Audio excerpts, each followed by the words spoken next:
Khazai! You know, I've There been will be saying no if, next time.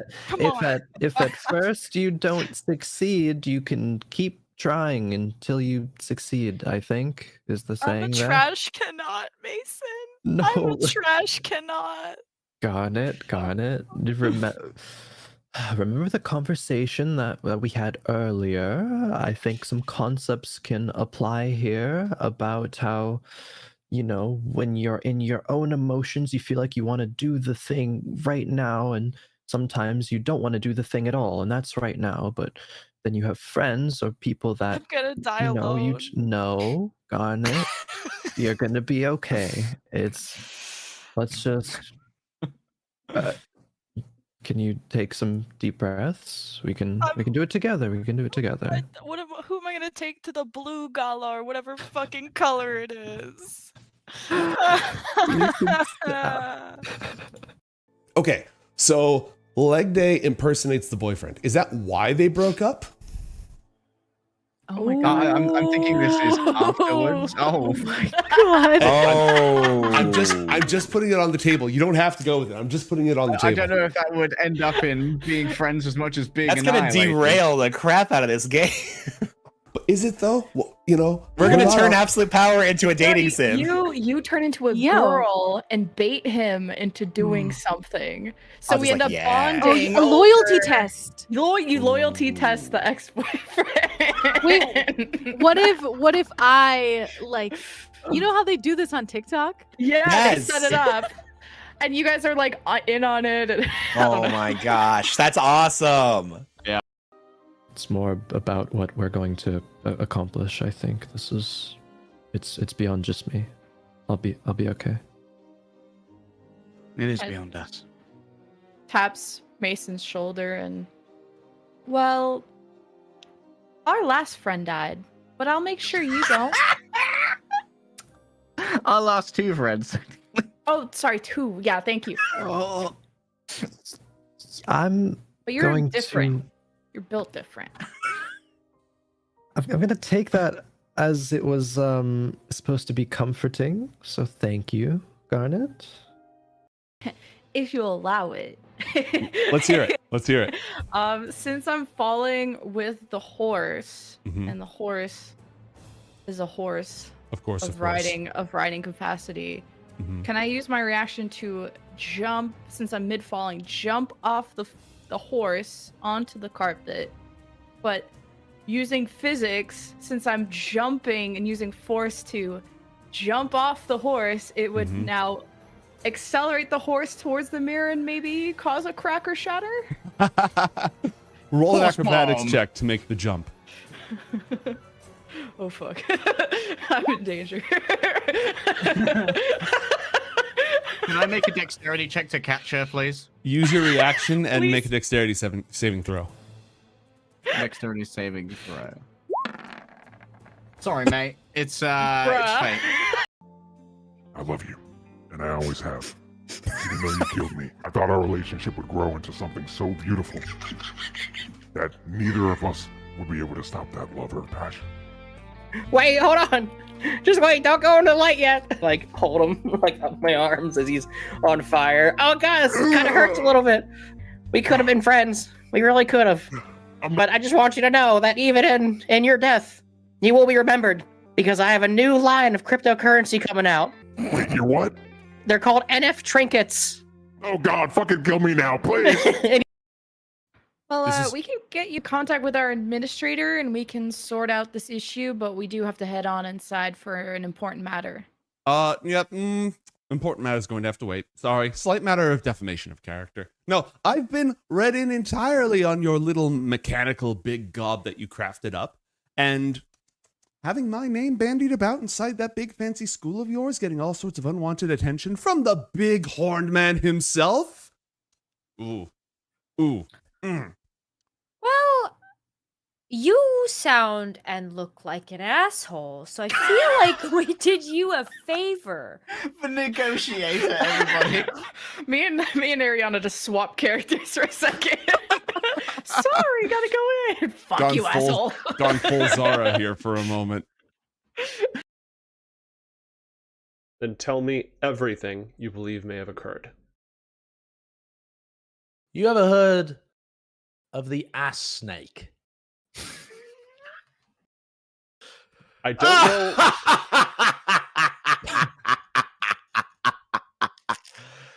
Oh, he said ass snake.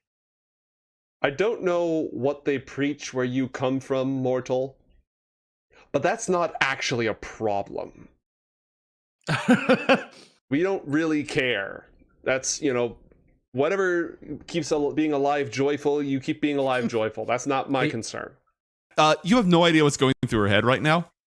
If you were perhaps a little bit more perceptive, you would see the face of somebody who never wanted to be a mother, who never planned to be a mother, who's dedicated her life to gathering power so that she's never in a position where she's vulnerable again and where she won't be used for anyone else's purposes ever again, and yet finds herself having to talk to this teenager about drugs. Like,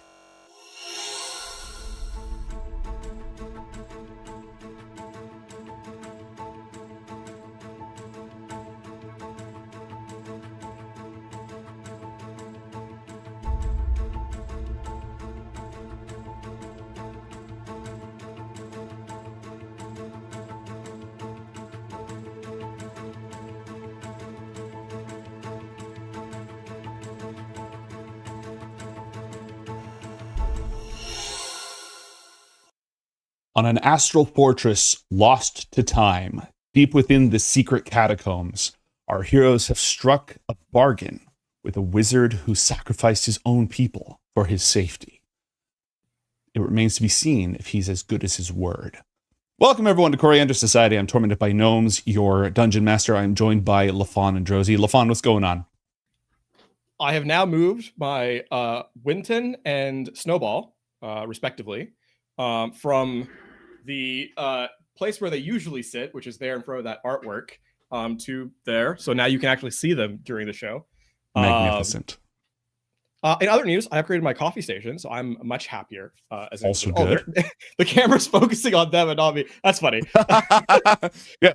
Can we get focused on the talent, please? Thank you. Yeah. I mean, listen. If you had a chance to pull focus on those two, you absolutely would. So I don't blame it at all. But yeah, no, that's what's happening in my life. Pretty low key these days. You remember the pigeon shot from? Yes. Yeah. Midtown. Yeah. Also, there's another map that did it. Yeah, it's on the map in Havana. Yes, that one also. Yes. Yeah. There's a few. There's a few now. Josie, It's been a hot minute. Right? Holy crap! Everyone's asking me, "Are you playing Marvel Rivals?" I'm like, no. Hero shooters broke my heart, ate my soul, stole my wallet, and called me a scrub. I would love to play Marvel Rivals, but I found out they canned their whole development team after release, and I was like, nope, can't do that. I seem to recall that being a more complicated story than just, great job, you made a high-selling game, which is happening to everybody. But I didn't actually read the article, so I cannot comment. Yeah. And that's not very internet of you. I'm a bad netizen. I'm sorry. Wait, don't you just read the headlines? Isn't that how it read? I just make things up. I just claim things. And I say them. Hold on. I have a. Oh no, it's not on this one. Damn. Wait, I'm the only Canadian on this desk. I can't say that. That's your domain. I can't take your culture. Yeah, this is appropriation. My bad. I'll step back. Check your sane privilege. When last try, right? Yeah, it's true. You ever watch Death Note? You know how Kira laughs at the very end when he's finally having his villainous breakdown? That's every day. Oh, I never did finish that one. I got started on it and then just kind of. I've only ever finished a few anime. It's one of the only ones I actually watched all the way through. It's, the supernatural thriller thing. It's cool. Anyways, I love this group. We always have great conversations and it prevents us from playing Dungeons and Dragons. When last we left our heroes, they were on the Githyanki fortress of Ruun Khazai, which was lost to a psychic storm 100 years ago. Upon dispersing that psychic storm, contingency spells were activated, leading a Githyanki crew, a strike force, and a group of Githzerai warriors to arrive at the Lost Fortress to immediately begin exploring it. The two groups have come into conflict, while our heroes and the spelljammer they came here in remain hidden. They have discovered the secret heart of Ruun Khazai, where the wizard Karloth has been in hiding this entire time. Moreover, they have discovered the truth of the psychic storm that erupted and stayed for 100 years. Karloth used powerful magic and sacrificed all the other Githyanki who lived on this rock to create the psychic storm to protect him from Vlaakith, the Lich Queen. For he has grown too powerful. It is long since time for him to be summoned to the Palace of Whispers and achieve ascension, which he knows is not unification with their god, but being consumed, their life force devoured by the ravenous Lich Queen. These 100 years he has been searching for a solution, any way to free himself from this threat, and now that the psychic storm has been dispelled by our heroes, he is vulnerable once again. However, they have scarcely avoided a conflict by striking a deal with him.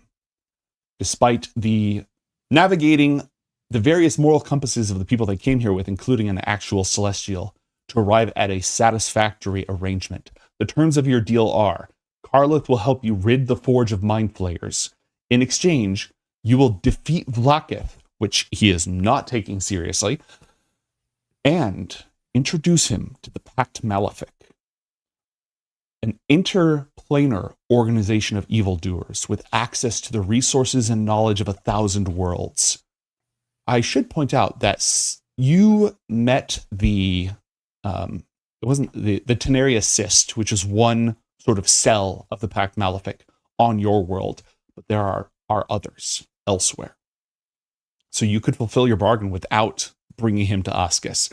Though, Dolores pointed out that if you fulfill your promise and destroy Vlaakith, whatever threat Karloth poses from learning from the evil magic from the Pact Malefic will probably be a lot more manageable. Having defeated a demigod lich. I mean, it's only a demigod. Right? Exactly. Who cares? Who cares? We're going after a full-blown god. It's fine. On that note, like where are we timeline wise? By the way, are we still being pulled across?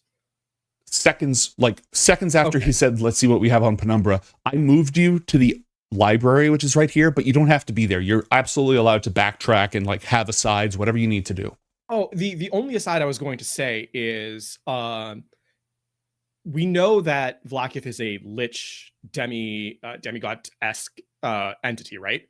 You know she's an extremely powerful lich. Right. So a spellcaster in essence. Yes, divinity, actual divinity is not confirmed. Any kind of actual divinity. Go ahead.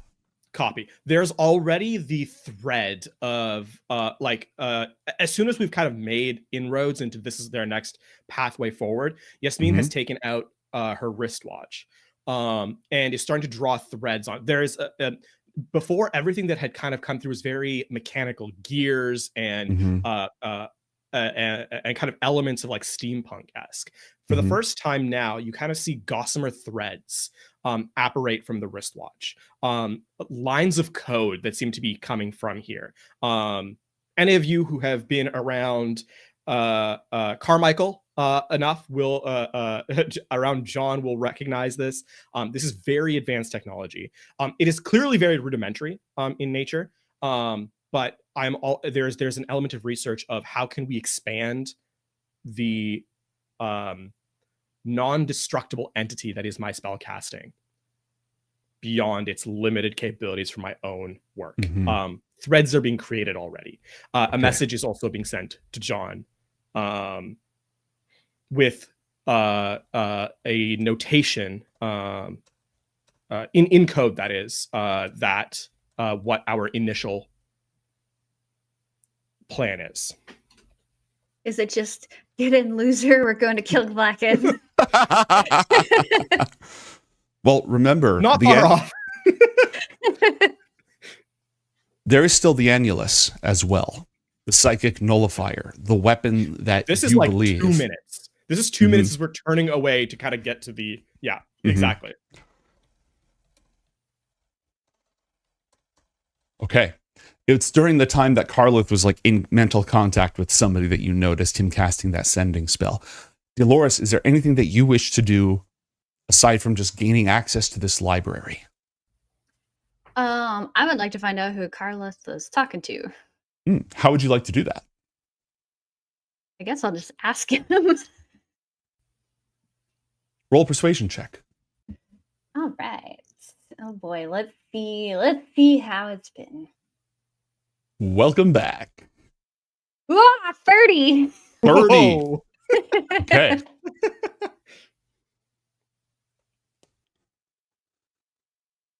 Tell me,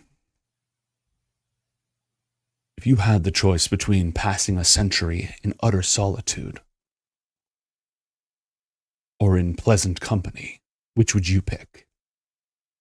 Definitely pleasant company. Yasmin looks up for like a quarter second. What question is that? And then goes back to working on. I have shared my solitude with a single other. And if I am to leave this place, so must she. Okay. Is there more to that? I mean, is there a reason that you would have hid it? What passes between me and my paramour is private. Oh, okay. So there's like, I mean, there's nothing wrong with her, right? Like, No. She will Okay, join so we're- us okay. shortly. So this isn't somebody that's like a ticking magical time bomb, or I was going to say an enemy of the state, but at this point we're kind of He has not specified any further, but she is on her way to join all of you. I believe I might have some text for the library. Let's see, that is area 2. This cylindrical room is 40 feet tall. Along the walls, floor to ceiling, are shelves crammed with books. A sliding ladder attached to a brass rail allows access to high shelves. There's also a desk and a single chair in here. I assume we're on the tail end of the telepathic bond. Mm-hmm. I'm gonna give. As we're kind of ending it, give one last message to the ship. One message to Heelwyn.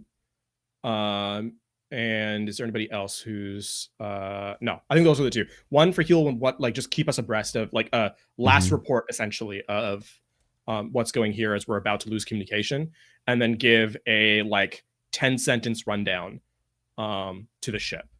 Mm-hmm. I will not tell them. I will not tell them that we have committed to going after Vlaakith. I will say that's an in-person. That's not a text, right? Yeah, Like- yeah, exactly. I will say we have made contact with Carlith. We have his attention. Negotiations ongoing. That is what I tell the ship. One thing we're definitely probably going to need is a plan on how to get out of here. Yes.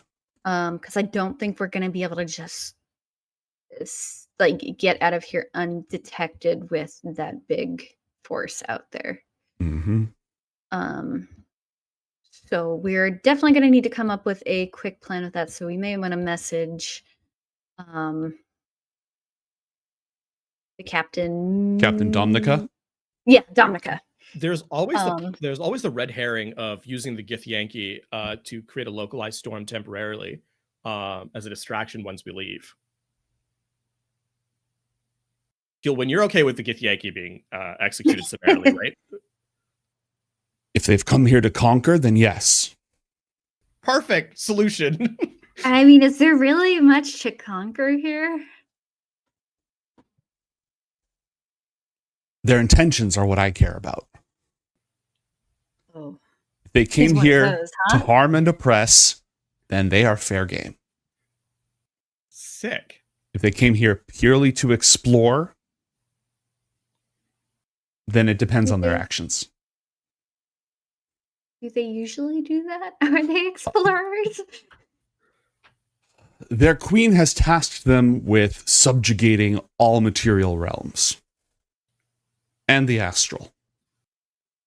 So if they don't explore as much as they scout ahead, generally. So what she's saying is she has no problem with this. Correct. Are you having this whole conversation just silently? So the one about the negotiations with Karlith, absolutely silently. The majority of the Hulwyn conversation, basically getting a permission to use the Githyanki as fodder, that one is also private. The final thought, though, is out loud to Karlith. What if we use the Githyanki's life force to start that temporal storm once more as a distraction for when we make our escape?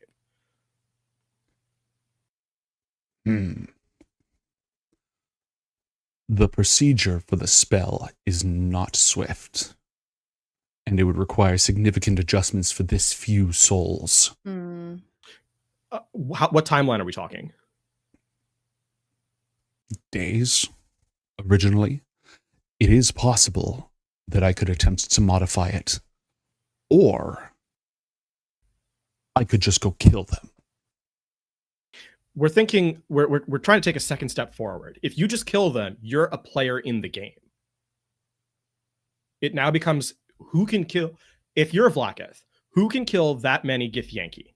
Do you think she respects any other entity that isn't another Gith? She should be aware of the limitations of her own forces. She has not reigned this long by making poor choices, as power mad as she might be. Then consider that the fact is that the storm has been taken down. Her forces are killed, and you are no longer on site. We're not making this permanent. We're making this a red herring.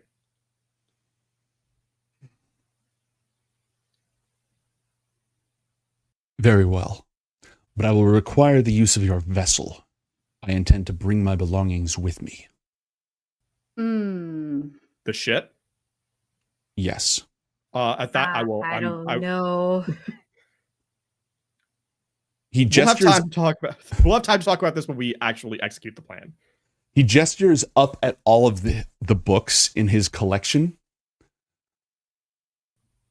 There are secrets here that I have acquired at great personal cost, and I am loath to discard them so readily. The whole library? Yes. Do you have a way of like constricting their space?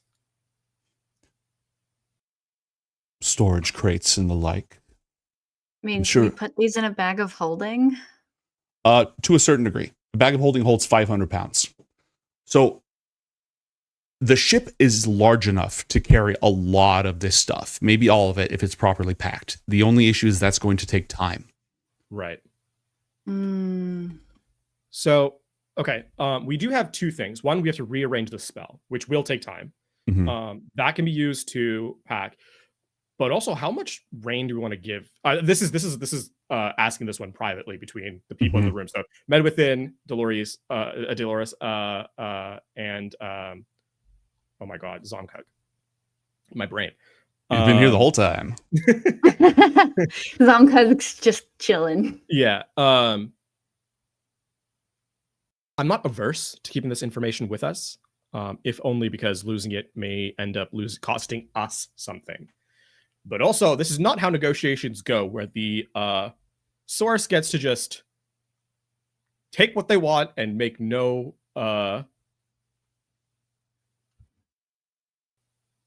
concessions. I assume you have able-bodied crew on board. Many hands make light work.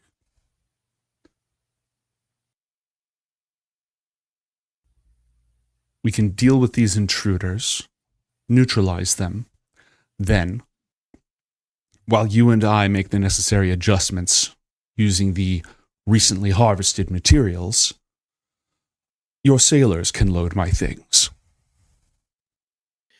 As he says that, I'd like to glance around the library really quickly. Is there any... Do I recognize any of this material? No. Okay.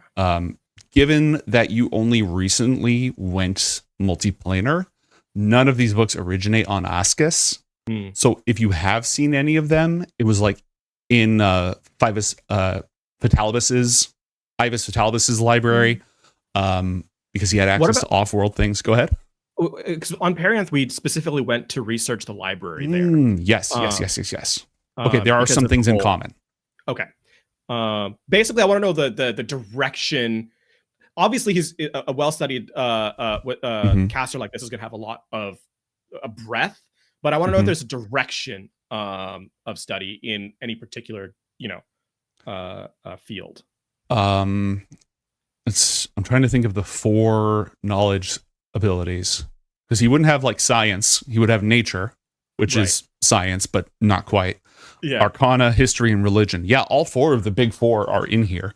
And many of these books, they're not like Dewey Decimal. Do you know what I mean? Yeah. And it's 40 feet tall. So it just looks like a huge collection. Got it. It's difficult to tell a specific theme. Got it. Okay. That's cool. I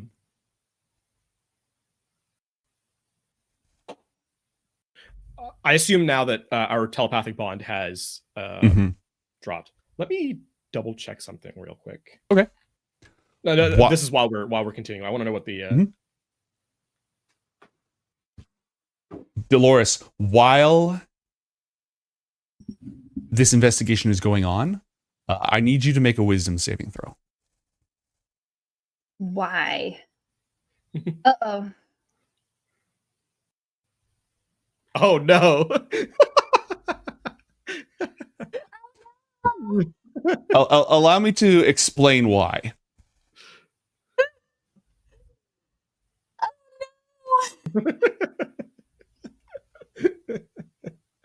The woman who walks in, let's see. Oh no, she's hot.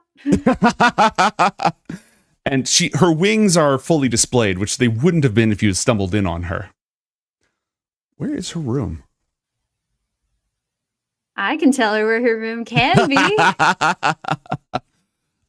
She walks in. Her eyes are, in fact, glowing with some sort of unholy fire. Her wings sort of folded back.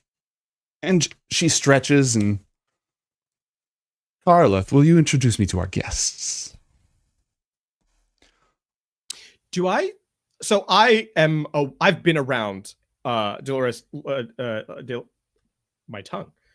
Dolores long enough to recognize... the signs. I would like to cast Calm Emotions. Okay. What is the saving? Go ahead and drop that. What is the saving throw on that? My saving throw is 17. Okay, and what type of save is it? Charisma save. Oh, you're going to be good at those. Dolores, make a charisma saving throw. Okay. Saving throw. 22. Unlucky. Yeah, oh, no. that's her strong suit. Oh no. All right. Are you trying to be subtle about this? Or are you trying to hide it at all? No. This is me. Like I will like walk up, put my hand on Dolores' shoulder, and then kind of like, I guess I'll like whisper to you like, what I'm about to do. So and then cast the spell. Okay. Just pick my jaw up from the floor. The moment that you do that, her eyes like they don't snap, but they sort of swivel right over you to Dolores, and she very obviously and meticulously looks you up and down.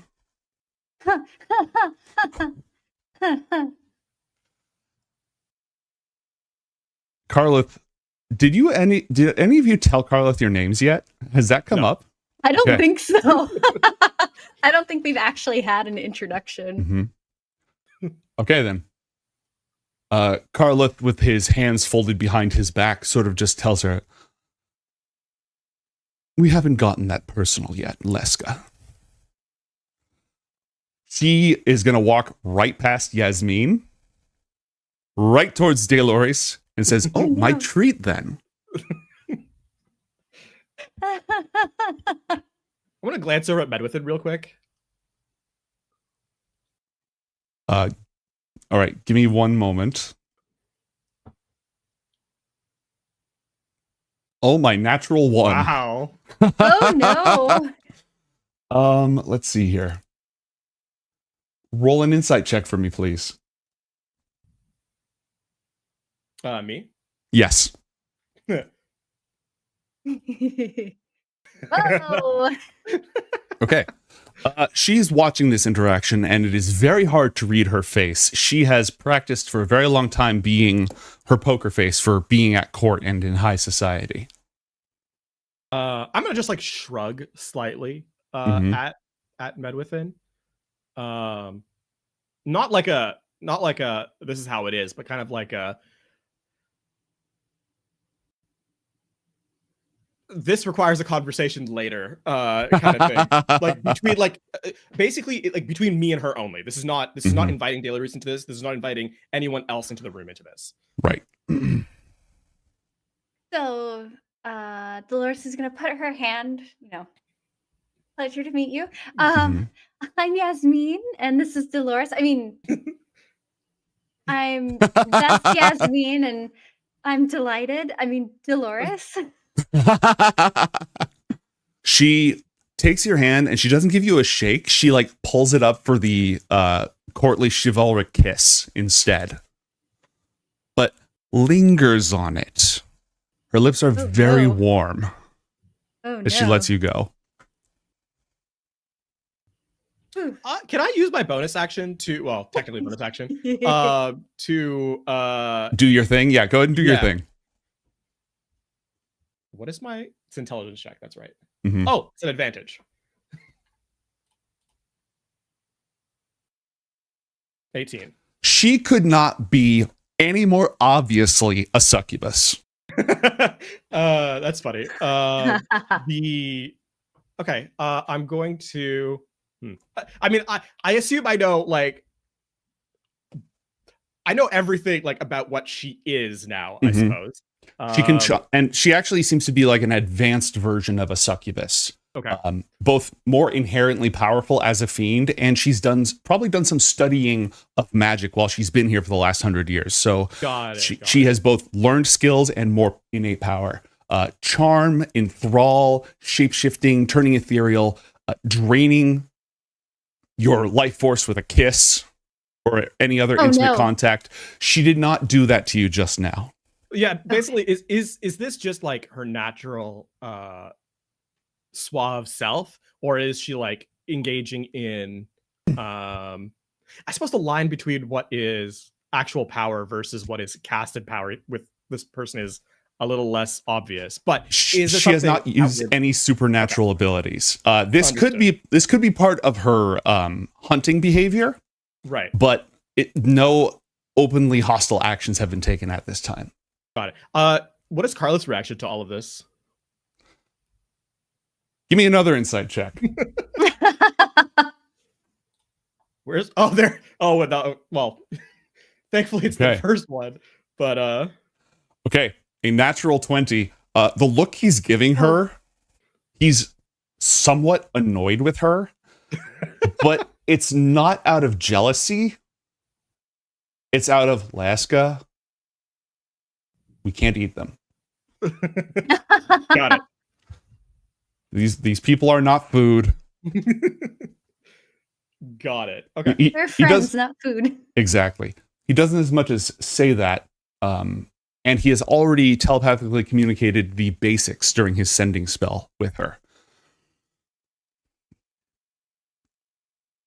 Leska, these travelers are in possession of a vessel capable of containing most of our supplies, most of our equipment, and they will be transporting us away from here. Like, after 100 years, I'm ready to stretch my wings a bit. She stretches, standing like a foot away or whatever from Delores. Again, could not be any more obvious. Very teen movie, Exactly. Like nobody on the football team stretches like this.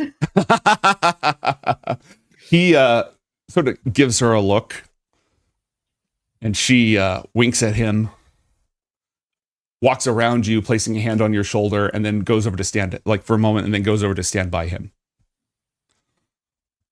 As I understand it, I will be dealing with our guests, subduing them and preparing them for processing. Once the coast is clear, then your vessel will move into a more advantageous position, drop off your labor force, and begin preparations for departure. We will coincide our departure from Ruun Khazai with the initiation of our modified ritual, correct? Have we heard back from Dominica that she is a-okay with this? Well, the telepathic bond broke, so you kind of got a, what the fuck? Zomkug looks over and he's like, she'll be fine. Okay. We'll get over it. Yeah, sounds like a plan. Very well. Laska, they have full run of the library. I trust you to keep an eye on things while I'm gone. Of course, dear.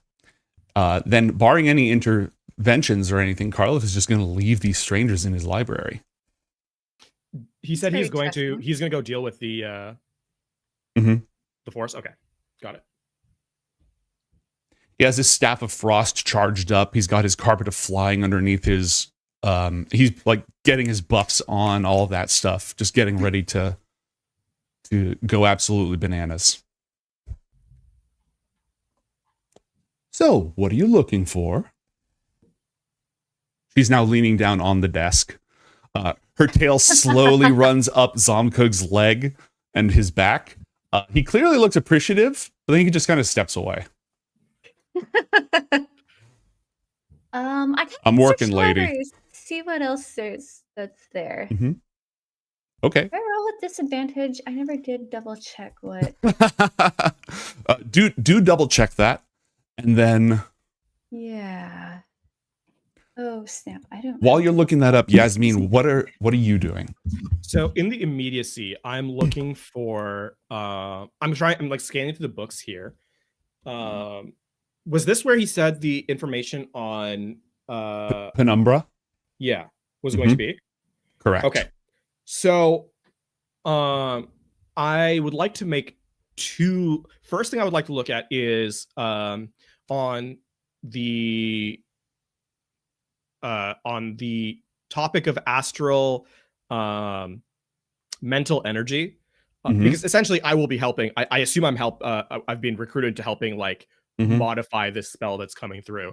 You killed the last spell, so obviously you have some understanding of this nonsense. I would like to bolster that information with whatever I can find here, and then once I get that, we'll see what happens next. Okay, give me an investigation check.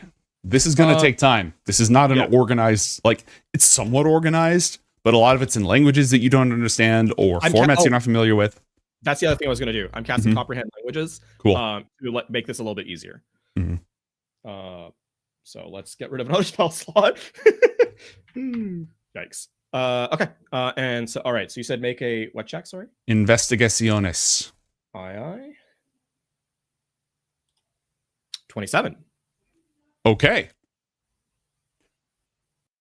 Library research. I'm confident both of you have done it in the past. It's not fast. Fortunately, your characters are effectively superhuman.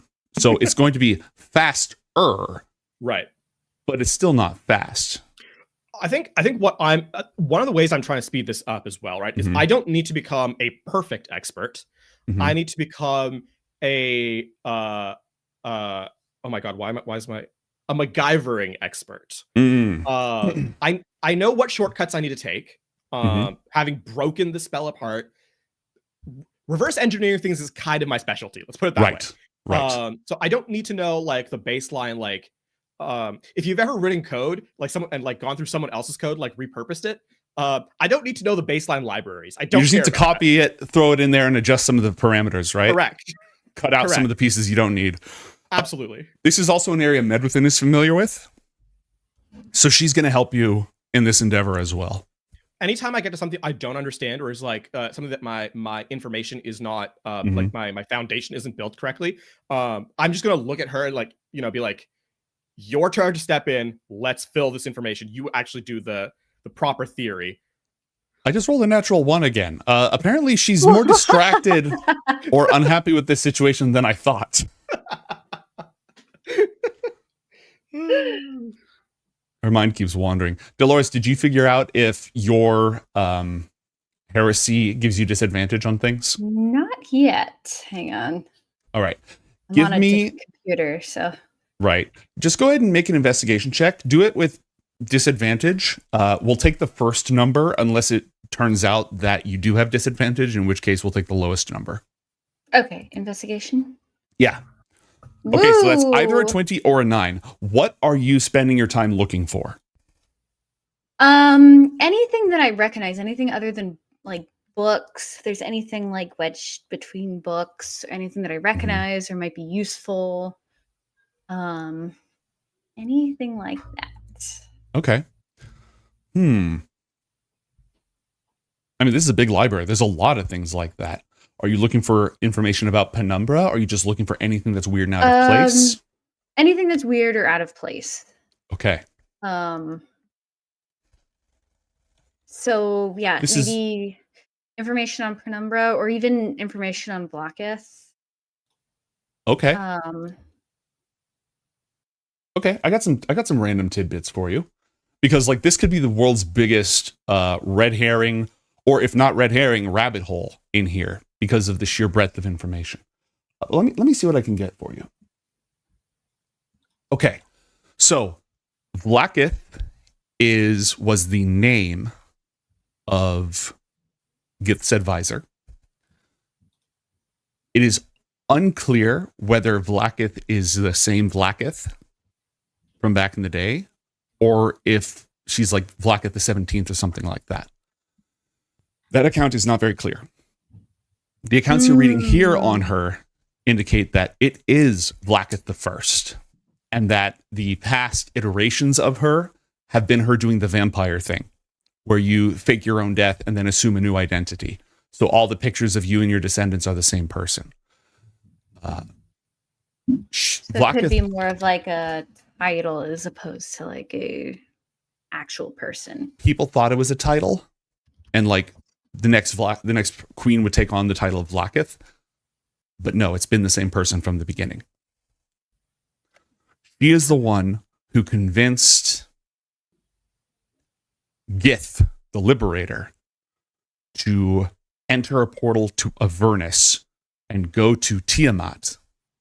And you happen to have been very close to Tiamat's lair, and you happen to have spread super bubonic plague over there. Whoops. But she went to Tiamat's lair, she went into hell, and she didn't come back. Instead, Ephelamon, the consort, a red dragon, an incredibly powerful red dragon, and the consort of Tiamat emerged and said that Gith had agreed to stay in hell in exchange for forging this everlasting pact between the Githyanki and the red dragons. And as a sign of that pact, he had this powerful gold scepter with jewels, ruby set in it. That is, it's a symbol of that pact, but it's also a powerful magical artifact. That is in Blacketh's hand. However, not long after that, Gith's son, Prince Orpheus, started a heretical movement. And this is not something that is recorded in most Githyanki history. This guy is a heretic, right? Karlith is a heretic. He doesn't believe Blacketh is a god. He is actively looking for ways to avoid serving her, so he has heretical texts here. Prince Orpheus claimed that Gith did not voluntarily stay in hell, that Blacketh tricked her into going into hell in order to seize power, that Blacketh had sacrificed Gith to Tiamat. And so he started a rebellion. It was called the War of the Comet. And at the end of the war, Ephelamon, the red dragon, utterly obliterated Prince Orpheus with fire. And he was killed and the rebellion was put down. That is what you have discovered so far. You can continue searching. I'm going to give you both like 3 passes of searching before the next plot event occurs. LaFawn, there was something about ambient astral energy that I just saw and I was going to bring up, and I'm having trouble remembering it now.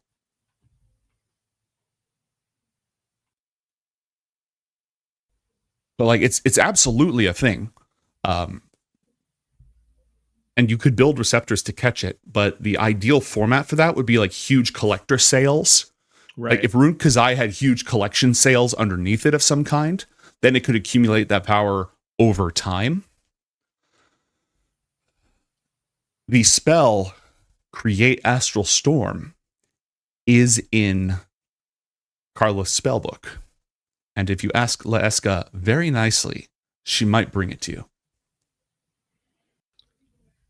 I'm gonna put my face in my hands really quickly. Mm-hmm.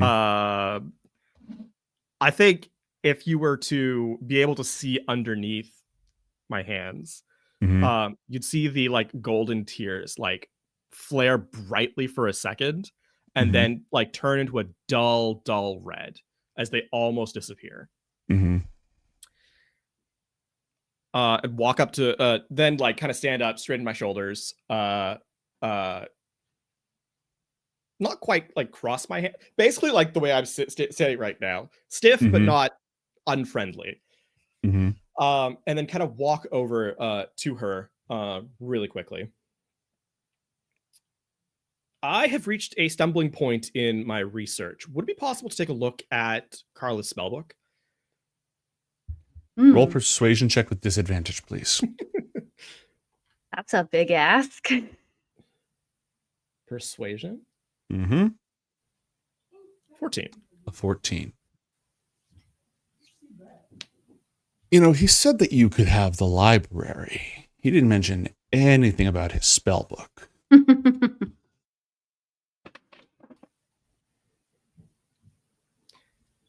Look, I feel like we got off on the wrong foot, maybe.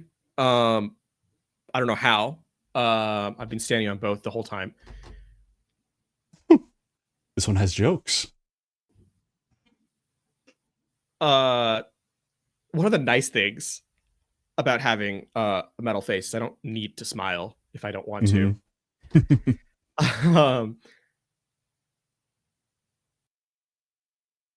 I am trying to get us out of here safely and with all the information that we need.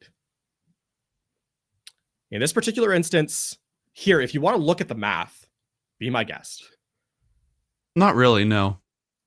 I need the spell. I don't know it. He does. I just want to see how it ties in. You can hold it. I just want to read the book. I don't actually. Fine. If you change your mind, I'll be working over there, and I'm going to turn around and like go back to working on what I was doing before. But in what I'm also going to do is I'm going to like lay sheets of paper out on the ground. So essentially, I'm building out not a magic circle exactly, but similar in nature, leaving a very clear empty area where the information I'm missing needs to go. And like angling my body to keep it inviting as opposed to like as if I'm working with someone rather than working on my working by myself. There's an open invitation here. There's no like hostility. Okay. You just had a whole conversation with yourself.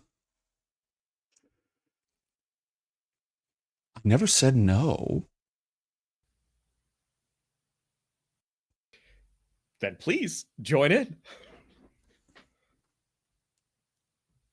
Carlos would be very upset with me if I let you see his entire spell book and didn't get anything in return. I don't want to look at the whole spell book though. Oh, I'm not going to tear out pages of it. Can't you just like turn to the page and then I don't even need to hold the book? No, I'll tell you what. One simple, tiny little thing, and I'll bring it out here for you. Name your price. Just a kiss. No. Before I'm gonna like jump in before she goes. This is not an acceptance of that request ahead of time. What do I look like, a devil? No. And then I will describe what she is to her. And Dolores is like, Yasmin, don't miss the opportunity. Go for it. Get it, girl. Oh, anyone can pay. Also, that is the least sexy anyone has ever made me sound. By the hell. I will rip a sheet of paper out of my notebook. I will kiss it, and I will hand the paper to her. Roll a deception check for me, please. She did say she wanted a kiss. She did say... It's not because you're lying. It's not because you're lying. No. All I'm saying is I get advantage on this. Yeah. Yes, you do. Yes, you do. Yasmin's read a lot of Peter Pan, it seems. She grabs it. She stares at it for a moment, and then this extremely genuine grin breaks across her face. Like the first expression that hasn't looked at all sultry or sly, just like actual just glee. And she throws her head back and just laughs and takes it and walks off. I think you at that there is a breath where my face goes blank, like off.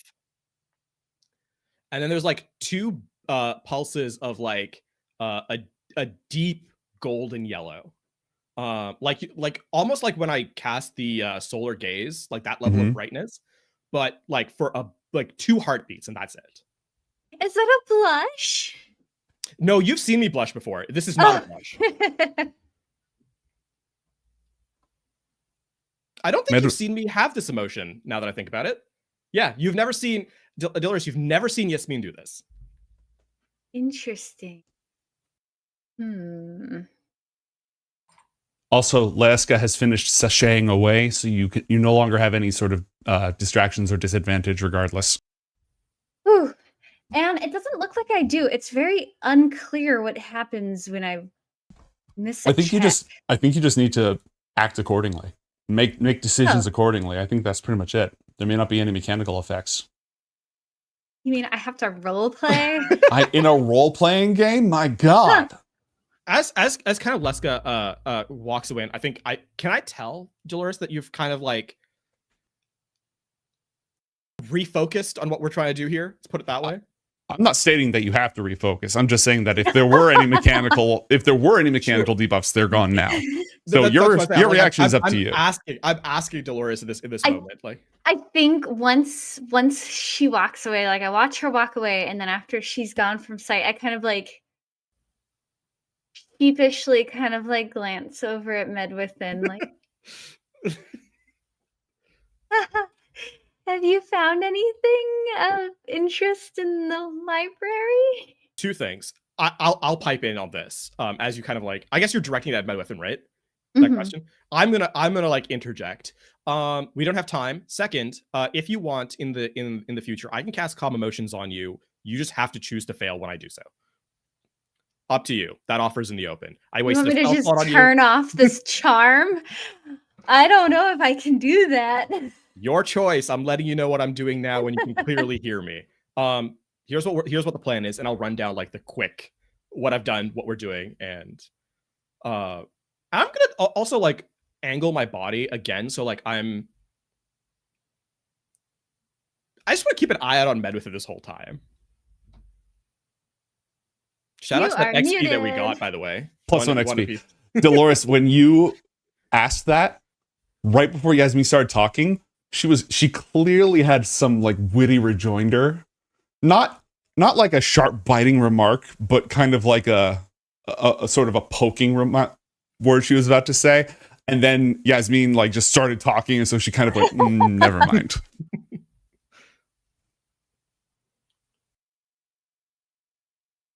Yeah, she seems bothered, but not like jealous. Oh.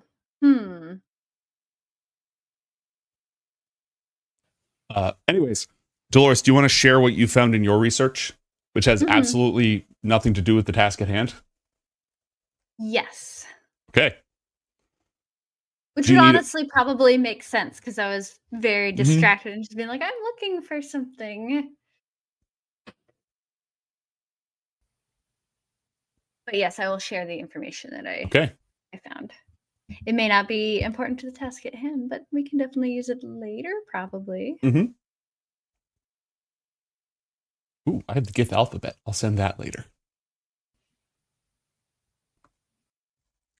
Ooh, I didn't know they had an alphabet. That's cool. They do. Like I said, their words are written out in ring format. I'll post some of that later on. So kind of like the X-Men. I didn't know that. I'll have to look that up too.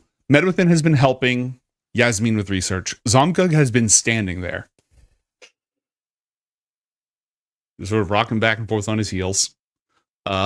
Impatient, but in a very patient way, if that makes sense. Sort of used to letting the nerds do nerd things. It's just, Good part at of the job. entertaining himself. Exactly. Medwithin is interested in what you've discovered, Dolores, but it has also been focused on the actual applications of what Yasmin is working on. As I said, you get 3 sort of study periods before the next plot event occurs. So you have completed 1, you get a second one. How would you like to spend it? Has anybody searched his desk yet? Don't believe they have. Does he have I'm guessing that's he has a study desk there. I would like to look into that and see if there's any papers or journals or notes, anything like that. Roll an investigation check for that.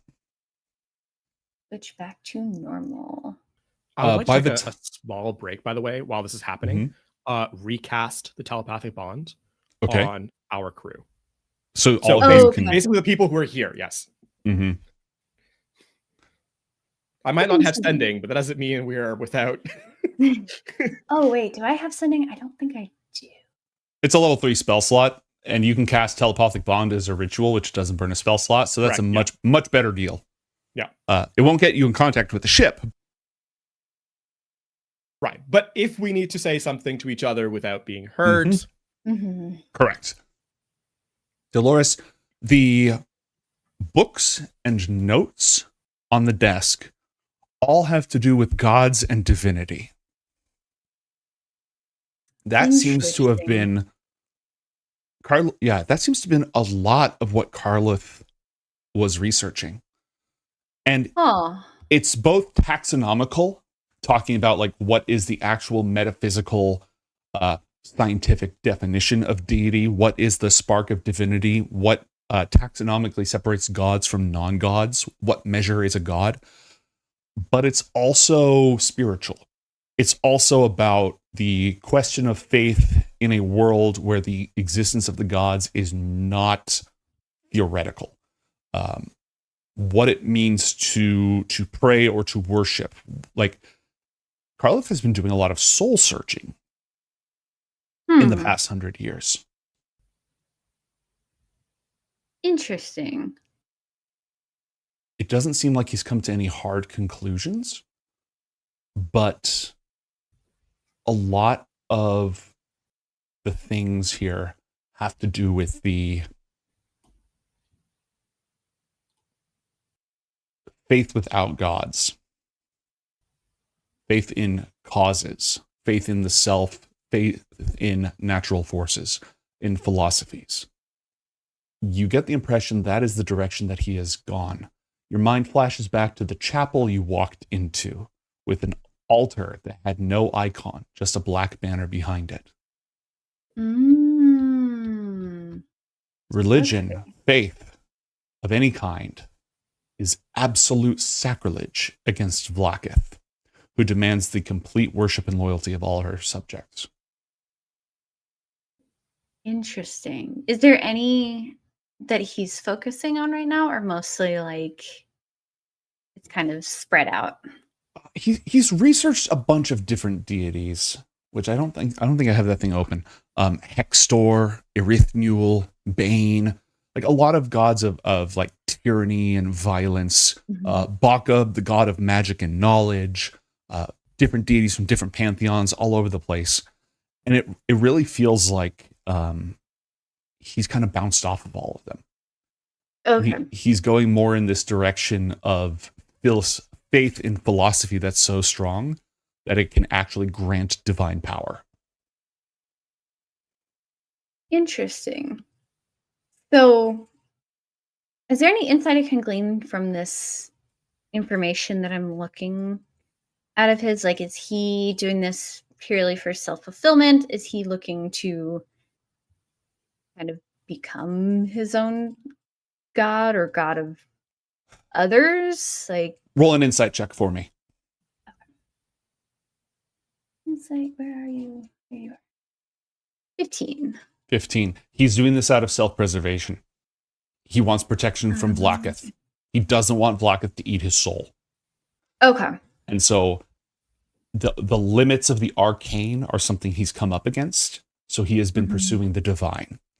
You also get the impression that Leeska has been a part of his discernment process. She is a fiend of the lower planes. She is a spiritual being. And so he's had a lot, like, he has had a lot of debate and dialogue with her as he's going through his sort of search for meaning.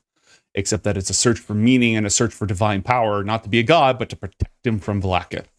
That's like single-mindedly, I don't want to get hunted down and eaten. Okay. But she's like been sort of his philosophical sparring partner this whole time. Okay, interesting. Will that be it? Yes. That was your second study period. Yasmin, how are you spending your second study period? How confident do I feel about my working here? What do you mean? Like, so how much of it have I built out? What am I missing? Roll an intelligence check. Also, Leeska isn't gone the entire time. She does take a while to come back, but she arrives and she is holding the spellbook as promised. And she has tucked the folded piece of paper into her corset. What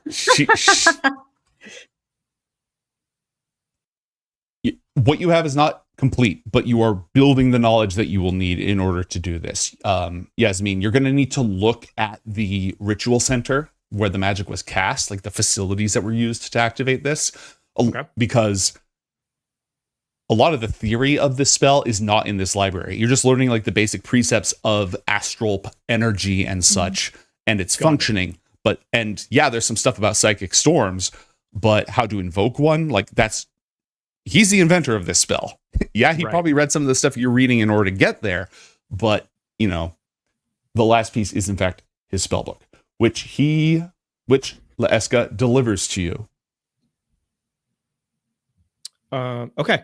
I take it you've glanced through this book before? It's not really my thing. I did check it though. She opens it and doesn't get blasted into oblivion by any glyphs or wards or anything. Sick. Where am I not allowed to look? I have no idea. Okay. Here you go. She hands the whole thing over to you. No, you know what? Could you come stand over here really quickly? She immediately looks down at the ground where you're pointing and like scans the floor for a moment. You will not be completing any circles. Wonderful. And she'll go ahead and stand wherever it is that you're asking her to. Basically, actually, it's very obviously not part of like the paper layout. This is the Dolores and Medwithin, I guess Songkuk to a certain extent, are familiar with Yasmin's working process. She's very neat and tidy until she isn't. And right now, she very much has teetered over the point of isn't. We are in chaos mode. We are in chaos mode. So I'm gonna point to my left really quickly and like shuffle some of the papers away there. That's not relevant to what we're kind of doing here. I mean, you know how 1 + 1 is equal to 2, right? You feel that intrinsically. You feel that intrinsically. But what if that wasn't the case? What if I were able to convince you that wasn't true? Well, then I'd have a line of work you'd probably excel in. I like what I'm doing right now. But anyway, that's not the point. The point I'm trying to make is, what if we can convince the energy around us that it is not, in fact, what it thinks it is? I'm not making sense to you. It doesn't matter. I'm not making sense to myself either at this point in time. Oh, good. Could you just flip through this page really quickly? I need to get to a spell on astral energy, on the creation of storms or any such. And I'm going to hold out the book so that I'm not the one like looking at it, turning it, doing anything to it. All right. She flips through it and then continues to flip through it. And then flips back. Okay. And then flips forward again. Here's I will give her directions to like kind of what I'm looking for. Okay. Like what markers. I'm giving her hints and directions. Roll an intelligence check with disadvantage. Alrighty. She's plenty smart, but she has not been studying wizardry this entire time. Yeah. This is more like, oh wow. Oof. You're kind of going back and forth. Medwithin gracefully rises up to her feet and walks over and sort of peers over Leska's shoulder, puts a hand on her shoulder to invade her space in a definitely not hostile way, and just takes over and just flips through it. Let me roll an Arcana check for her. I'll give her the book, by the way. I'm not gonna hold it if I don't need to. All right, she flips through it, sets it to a set of pages. Her eyes light up, her eyebrows go up as she's turning over it, turns another page. Here, and hands it back to you. Thank you, Medwithin. Thank you, Leska. And then I will sit down. I will kneel down. So it looks very uncomfortable. And start the second phase, I think, is going to be so if the first phase was kind of building out my baseline so I could actually start plugging things together, this second phase is about taking information that someone else has already done the research for, and then coupled with the fact that I was able to dispel the storm earlier, kind of meeting those two ideas together. Okay, I'm using the spell book here to, instead of having to walk there, I'm taking an elevator. Roll an Arcana check to integrate the knowledge, the magical knowledge. Medwithin is assisting you. You can have advantage on this. A 23. Okay. It's an 8th level spell, so a 23 is sufficient to sort of understand it. Roll a science check to begin integrating that into your calculations. You do not have advantage on this from anyone else in the room. Got it. Okay. Do I have... Let me double check. Do I have one of those still? Or did I use it?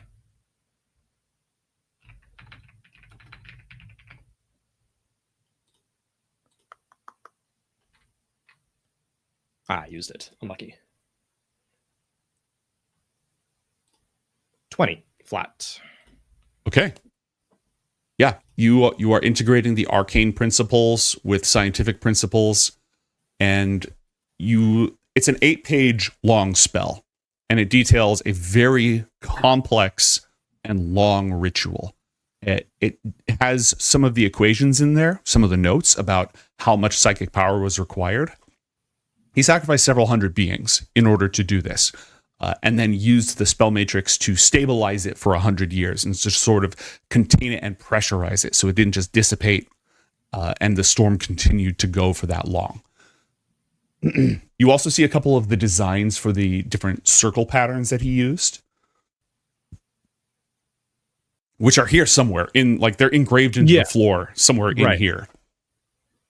And your goal is to do a shortened version of it, right? Less power, less duration. Less power, less duration. And if I can, I don't need it to be stable. That's the other thing. Absolutely. not only do I not need it to be stable, I kind of don't want it to be stable.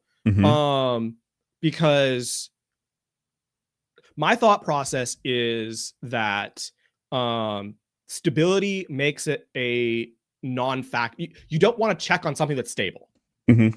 Whereas if it's flickering and falling, then that's somewhere that can be like, oh, you know, the spell failed, then kind of juddered back to life really quickly, and is like failing again. We need to pay attention here, but gives us time to like push out. Okay.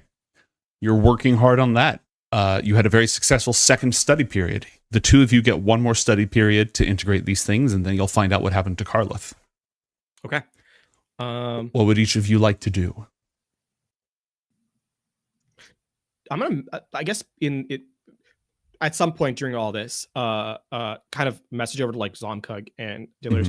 Have we found anything on Penumbra? Not a thing.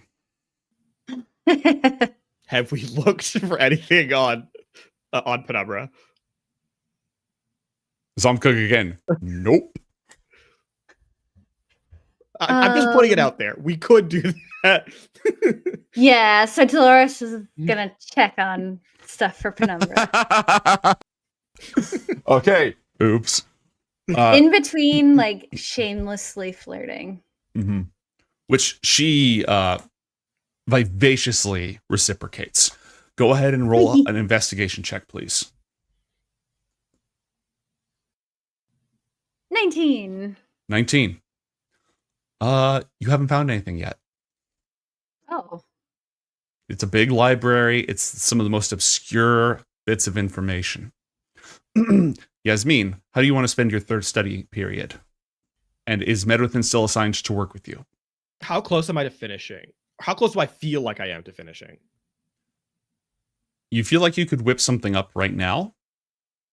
You don't know how, and it would be unstable for sure, but you don't know how unstable. Right. Yeah, that's not...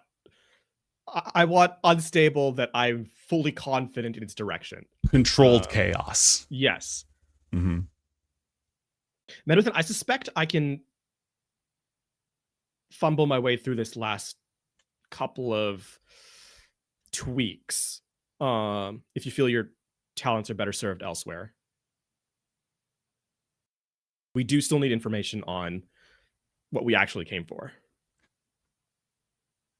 Did Carlith not say that he wanted to bring his entire library with him? I don't trust him. This is all mental. Yes. Oh, absolutely. A wise point. And she's going to go over to assist Dolores. She is not like shutting down or snapping at Laeska, but she is very tactfully, very suavely deflecting the flirtation. Again, she doesn't seem jealous, but she is not interested in what Laeska is selling. Unfortunately, Delores, that is now attracting more of Laeska's attention over to her. Oh no. In that case, Dolores is gonna flirt harder. Okay. Roll a persuasion check. With both. Jeez. Roll a persuasion check. 16. Okay. Laeska's fully game. She seems completely capable of both reciprocating towards you and being far more touchy than this job actually should require, while still trying to sort of drill down on Medwithin. And Medwithin is giving you a similar response to what she's giving to Laeska, except it's not a rebuff. It's not a rebuff. It's just more like she's catching the ball. Occasionally she's not throwing it back.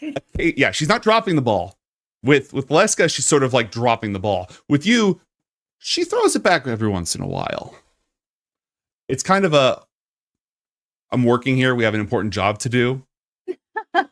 But not like not a go away. You know what I mean? Kind of in response Dolores is acting not quite like a child that's not getting attention, Mhm. but definitely like like a child that's not getting attention. Like she's not like throwing a tantrum. She's not misbehaving, but there's definitely more of like a look at me. Like look at what I found. Oh, help me with this. Oh, do you want to look at this? Like Roll performance check to act out. acting out. 22. Okay. Laska is now like sort of shifting back her attention back over to you and very much rewarding this behavior on your part. However, between your combined efforts and despite your frustrations,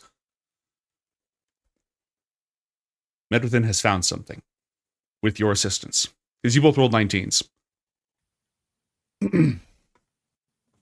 She has found a rubbery scroll made of some unfamiliar material. Maybe it's organic, maybe it's not. And across it is a language that I don't think you've ever seen before. It's 4 lines. It's just 4 lines across. And they are occasionally broken up into different patterns. Almost like Braille, except again, it's every like word or phrase or whatever is 4 lines across. Roll a history check, please, Dolores. Okay. And I would give you disadvantage, but you've done research on this. 17. This is Qualith. This is how mind flayers record written information. Ooh. Where did he get this from? And he said it's made out of like a rubbery material? Yeah, you're not sure if it's the hide of some kind of creature or if it's a synthetic substance. It's not something you've ever encountered before.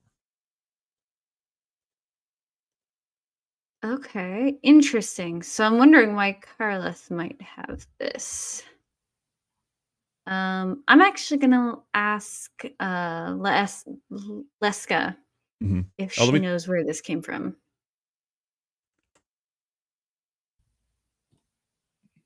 I think that might predate me. Me and Carlith, not me in general.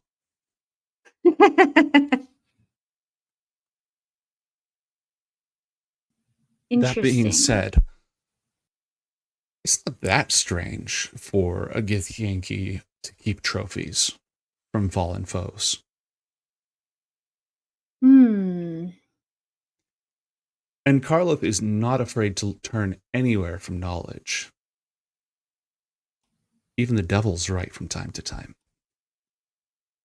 I'm gonna set this aside to ask him about on his return. Okay. All right. That is what you have discovered.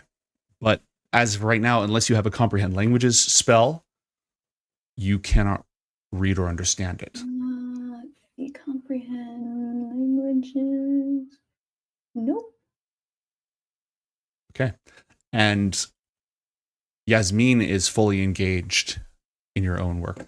Do you want Leska to show you to the magic circles? If it'll help me, yeah. Yeah, it would help. It would save you some time. Yeah, then for sure. Because the diagram itself is not the entirety of the spell. A diagram is 2-dimensional, but spells are more than 3-dimensional. So the material that it's made of, and sometimes even how long it's been there in that form, matter. Oftentimes for complex stuff, you have to create 4-dimensional shapes by making changes over time. But she'll go ahead and lead you back down the passageway to that staircase that you saw way back when. Cool. And yeah, so just go ahead and find your way there when you have a chance. That's where the circles are. Oh, just the Orient. So right below us, that's where that stone statue was? Correct. Oh, okay. If you'd gone north, you would have reached the library. Okay, so that's the corridor we came from.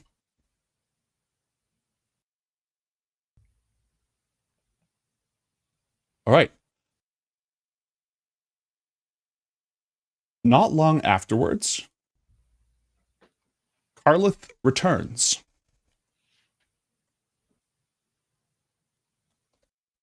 He is burned and injured.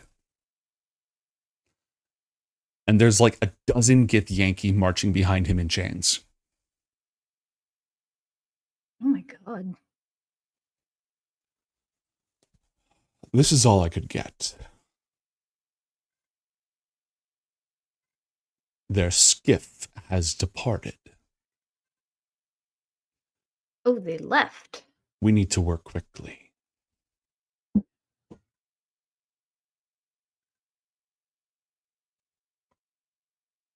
And then he's just going to walk up to you wherever you are, Yasmin, and just start reviewing your notes, just going over everything. Okay. I will give him the information on the new stuff. Basically, I'm not gonna teach. As I say, don't teach your grandmother how to suck eggs, I believe is the saying. But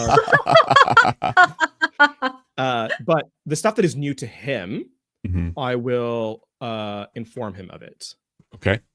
Basically, if he's an expert in magic, like an expert in like kind of spellcraft and so forth, I'm giving the very physics-based stuff. Here's what all the numbers are, and here's why they work. All right. The two of you are going over that. I will say, there is 2 qualifications to that statement. 1, I'm deliberately obfuscating the part of my magic that makes it not magic.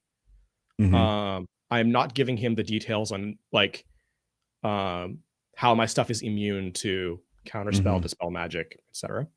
Okay. Meaning I am making this counterable. Got it. I'm deliberately choosing to have it be counterable. We taught him incorrectly as a joke. But I'm deadly serious. As a joke, but for real. So that's the first thing. The second thing is I'm trying to make this unstable, or rather, I'm trying to direct the instability. Right? I do show him that, but I'm not going to give all the options that are. If there are multiple avenues of instability, I'm giving him the one that we agree on directly. Okay. One that makes the most sense for the plan that we laid out. What do you imagine that looking like or acting like? The original plan is that we create a storm via the life force of these individuals here. With the numbers that are there, we know that it's not going to create a storm that is going to be very... This is just to kickstart it, essentially. But there's nothing to kind of stabilize it long enough. I postulated there's an idea of like astral, or like those astral sails to capture the astral winds that will extend the lifespan of it. I'm leaving that information out. Okay. I'm basically putting it so that we're creating a temporary extension or a restart of it to continue the pathway forward. So instead of creating a stabilized artificial storm, we are artificially inducing a natural storm, which will then last for its normal metaphysical duration. Yes. And that when it decays, when its half-life decays, that it will filter out as it would have normally. Like the storm has filtered out and kind of failed. Right. I think it's theoretically possible. This is if I were to stabilize the storm via those sails, right? To drop the storm all at once and then all that latent energy be dispersed explosively. I feel like that is a guess I'm making in a direction. I'm going to keep that theory to myself. Okay.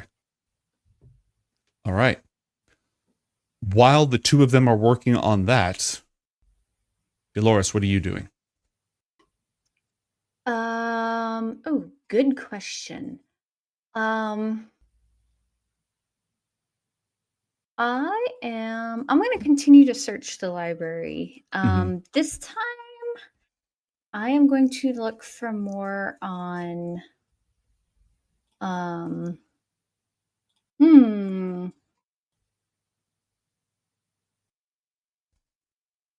Okay, I haven't found anything on Penumbra yet. I guess I'll look more for things on the Ithalid. Okay. Just see if there's any more information that Karloff has maybe come across that might be useful. Absolutely. Give me an investigation check. Ooh, 13. 13. All right. There's a lot of Illithid coverage here. It's a matter of great importance to the Githyanki. Though there are some manuscripts in here that are of Githzerai origin. Were they war trophies? Is he just that open-minded? Not sure. The Illithids are purported to have once dominated great swaths of the prime material plane, what we would understand as space. Hundreds of worlds, like hundreds of worlds, potentially even entire planes of existence. Again, supposedly they got so powerful that the demons and the devils stopped the blood war temporarily because the Illithids posed such a threat. They were destroyed by a rebellion when their thralls developed psychic abilities. Their thralls were able to use these psychic abilities to overcome the limitations that the Illithids had placed on them, unite, and kill them, and destroy their whole empire. It was a massive rebellion that destroyed their empire so utterly that very, very few remnants of it remain. The power that people see of the Illithids today is a shadow of what it once was. And that power is enough to conquer an entire world in Pyrespace. There's a decent amount of information about their life cycle, seromorphosis, how they feed, they require brains to live, how they use humanoids in order to reproduce by transforming them and using them as host bodies. There's details about how their hives work, about the power of an elder brain to intercept telepathic communication whenever you're near it, information on fighting them. It is a Githyanki rite of passage to travel to the prime material plane and participate in an Illithid hunt. And the Githzerai have something very similar called the Rakma, which is an Illithid hunt. It's like one cultural touchstone that the two have in common. And if the Githyanki learn of a concentrated gathering of Illithids, they have and prefer to form a large strike force and go take it out. Like, if there's Illithids somewhere, and they find out about it, they're not just going to say, like, that's not our problem. They're going to be like, we hate them. We're going to go kill them now. Oh, interesting. Oh, and we just took out, Karloff just took out a bunch of them that we left a message for, telling them about. They were survivors. And you they left on the skip. And you sent the message to the Githzerai as well. And Hulwyn warned them, and they escaped. Oh, so that message still got out. Okay. Huh. Are there any other specific things about Illithids that you are trying to learn? You only got a 13 on that check. Yeah, I was just mostly looking for like weaknesses, ways to kind of get rid of them historically. You have to have protection from psychic effects. Like, that's absolutely necessary. You have that, you are way stronger against them, because not only do they have the mind blast that stuns you, but it deals psychic damage. Their tentacles do psychic damage. If you can block that, you've already nerfed half of their nonsense. Okay. Some of them are spellcasters, and they use their thrall species to fight on their behalf, but they themselves are not physically strong. So if you can stop them from eating your brains, and you can like grapple them or something like that, they're on the ropes. Is there any way to disconnect them from their thralls? They have the ability to dominate one creature at a time, but they also use mental conditioning and horrible psychic torture to break down the wills of creatures to the point where they're not under mental control anymore. They're just broken and they obey. So again, anything that blocks mind control or charm effects will protect you from that short-term domination. Long-term thraldom is basically going to require therapy of some kind. Okay. It is not known, aside from the fact that the Gith, the original Gith, before they were Githyanki and Khazai, developed psionic abilities. It is not clear how they developed those psionic abilities, how those abilities were like across their entire species in multiple worlds. And it's not clear how they destroyed, because the Illithid at the height of their power would be capable of technological accomplishments that the ancients on Ashen and the high-tech worlds John Carmichael has visited, they'd be in awe of them. Okay. And somehow the Gith killed thousands of Elder Brains. Okay, and we haven't really found any information on how they did that. Right. It's just known that Gith was a charismatic leader who united them, and they had developed psychic powers that made them able to resist, like at least somewhat resistant to domination, and able to overcome the Mind Flayer's defenses. The only reference you find to Penumbra is that it was not the Illithid homeworld. It was their capital. Oh. And it was, they didn't land there, they created it. Huh.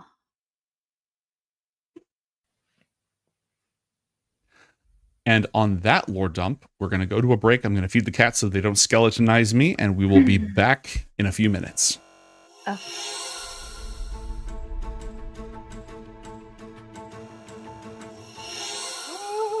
We're gonna grind your bones to dust and then we'll lick it with our tongue. And every time we put you in the oven, we're gonna make it grow and get so yummy. It's gonna be good. We're gonna be tasty, just like we should. You're gonna die. You know, There will be saying no if, next time. if at first you don't succeed, you can keep trying until you succeed, I think, is the saying. I'm a there. trash cannot, Mason. No. I'm a trash cannot. Got it.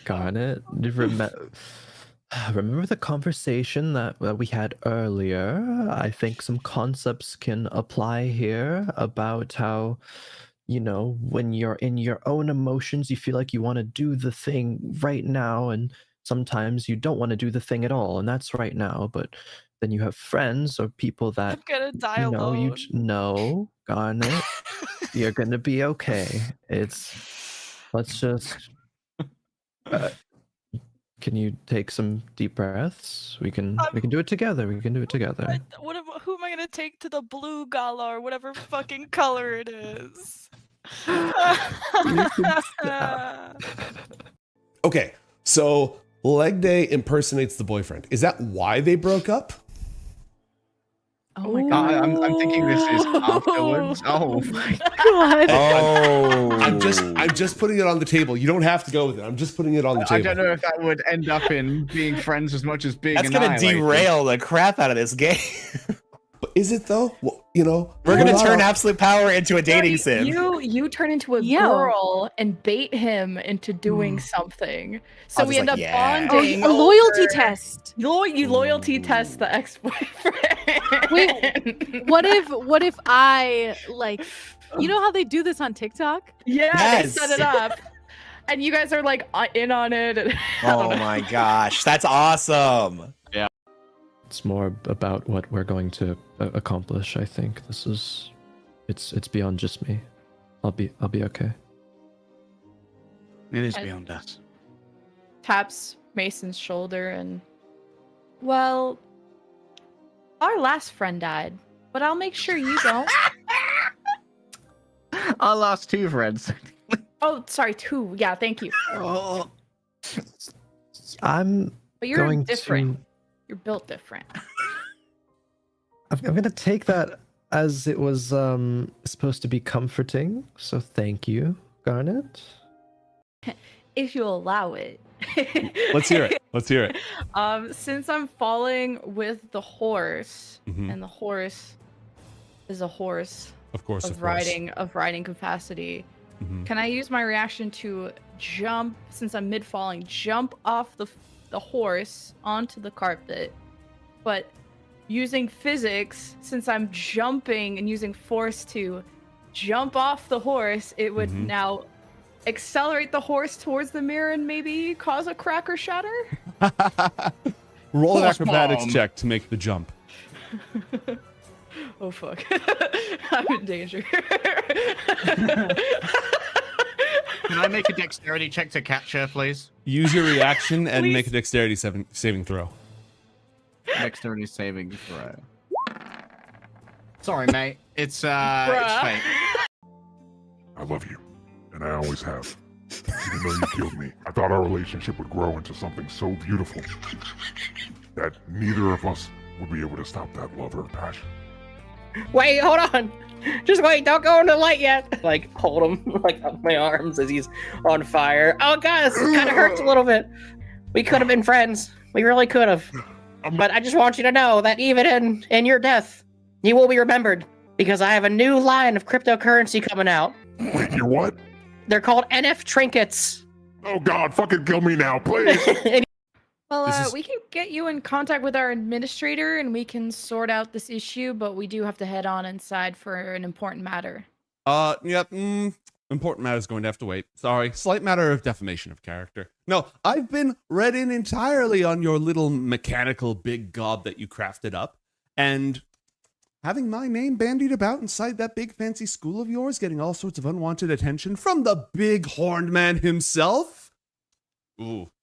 Ooh.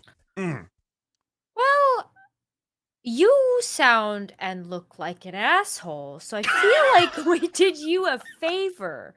The negotiator, everybody. me and Ariana just swap characters for a second.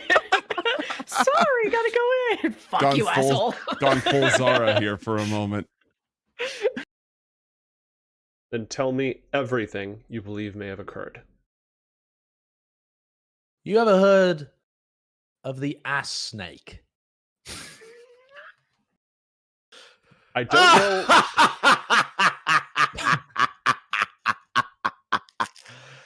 Oh, he said us, Snake. I don't know what they preach where you come from, mortal, but that's not actually a problem. We don't really care.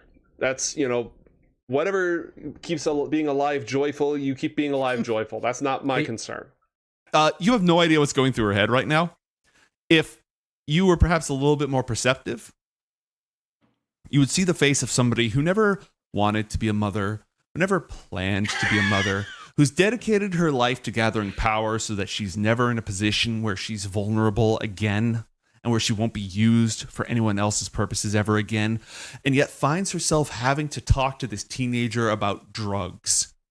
Like, never anticipated this and is now trying to figure out the best way to go about it. Okay. When a mummy drug and a daddy drug love each other very much, Okay. they do a special cuddle.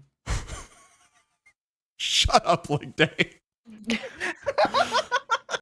We have reached 100% kiss boy density after they attack each other. Because Really? okay, I mean this in the best way possible, Garnet, but he you have does like me. very socially intimidating energy. What? Mm-hmm. What? It's a good thing. You get stuff done clearly. It just is what it is. So I need to be more useless so that a man can want to feel like they can help me and not be intimidated. No, this I is need to- college. I don't think that's quite what I was getting at there. Here, what the fuck is that? Don't worry about that. Oh no, actually, I you can worry about that now. I mentioned it. That's the nigh invulnerable kraken that shipwrecked you on this island. What? Yeah, but he's fine now. He's just minding his own business, chilling. Oh going around the ring. Okay. Okay. He's friendly, right? I'll get back to you on that one, Haruka. Wait! Don't switch the. Mechanical features of a barbarian, which basically means that once per day you can go into a rage, which increases your physical combat prowess. Once? Only one time? Mechanically speaking. Okay. Twice. No, it's twice per day. Twice per day, you can take your normal baseline rage and make it a actually mechanically useful rage. It increases your prowess in hand-to-hand combat, makes you resistant to damage. It doesn't make you better at shooting things. It makes you better at physically beating the crap out of people. It doesn't make me better at shooting things? Nope. Son of a bitch! I'm going into a rage! Jesus Christ. All right, so there's no monsters, and you have now entered a rage. You may do one more rage today. If you stop attacking or taking damage, your rage will end. I'm gonna jerk off! Garnet, why does Merrick have authority over the tribes of Okarthal? How can he manipulate them?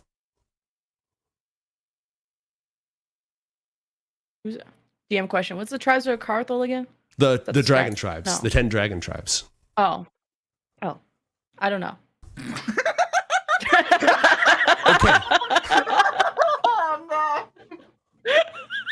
Okay.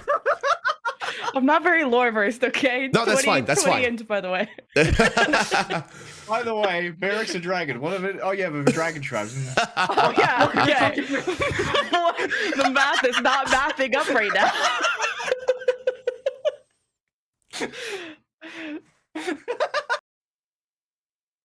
The only thing that you notice, Garnet, is just like little touches of frost, just the barest remnants of frost underneath where the books were. Oh no! No!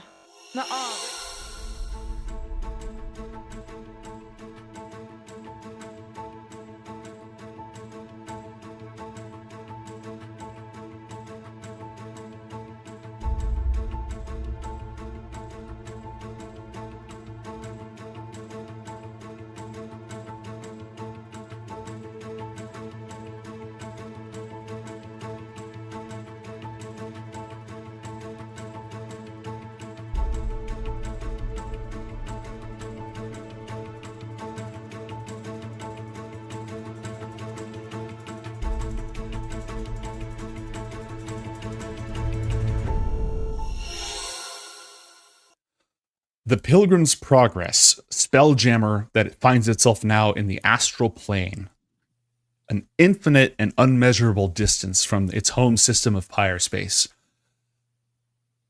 has parked itself over the ruined Pyramid of the Sublime, because that's the easiest place. Underneath that rubble is a passageway into the heart of Ruun Khazai, a passageway that the Githyanki uncovered before being driven off of the fortress.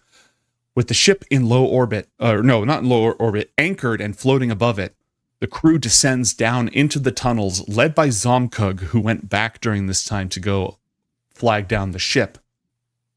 And they've moved in to assist with the project.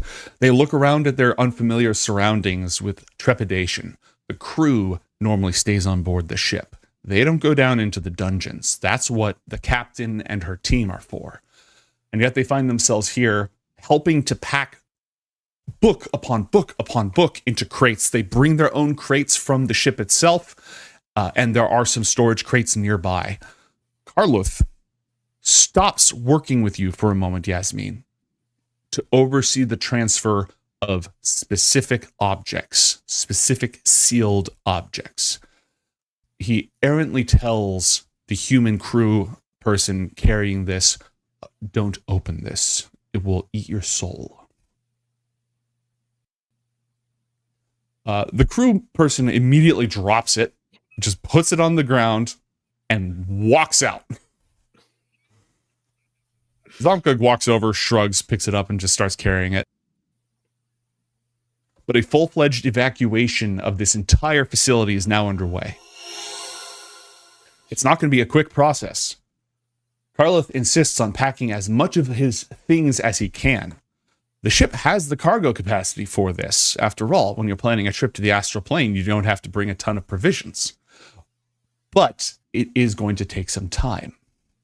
Things that he's bringing with him include his entire library, a whole bunch of crates from storage. He's packing as much of his alchemical laboratory as he can. Same with his magic laboratory. Just all sorts of rare components and sophisticated, delicate equipment, books and chalks and reagents. The whole crew is practically down here. Domnica and her elite team are staying on board the ship to protect it because the crew is all hauling stuff. During this time, Yasmin and Karloth are working on this project. Roll a technology check for me, please, Yasmin. Alrighty. Ooh. 13. On a +9. Okay. The math is tricky, especially given how few of these sacrifices you have. Refresh me, what is the state of the machine that you created? I believe it is fully functional because we Okay. rolled a natural 20 to repair it. Mm-hmm. Okay. So,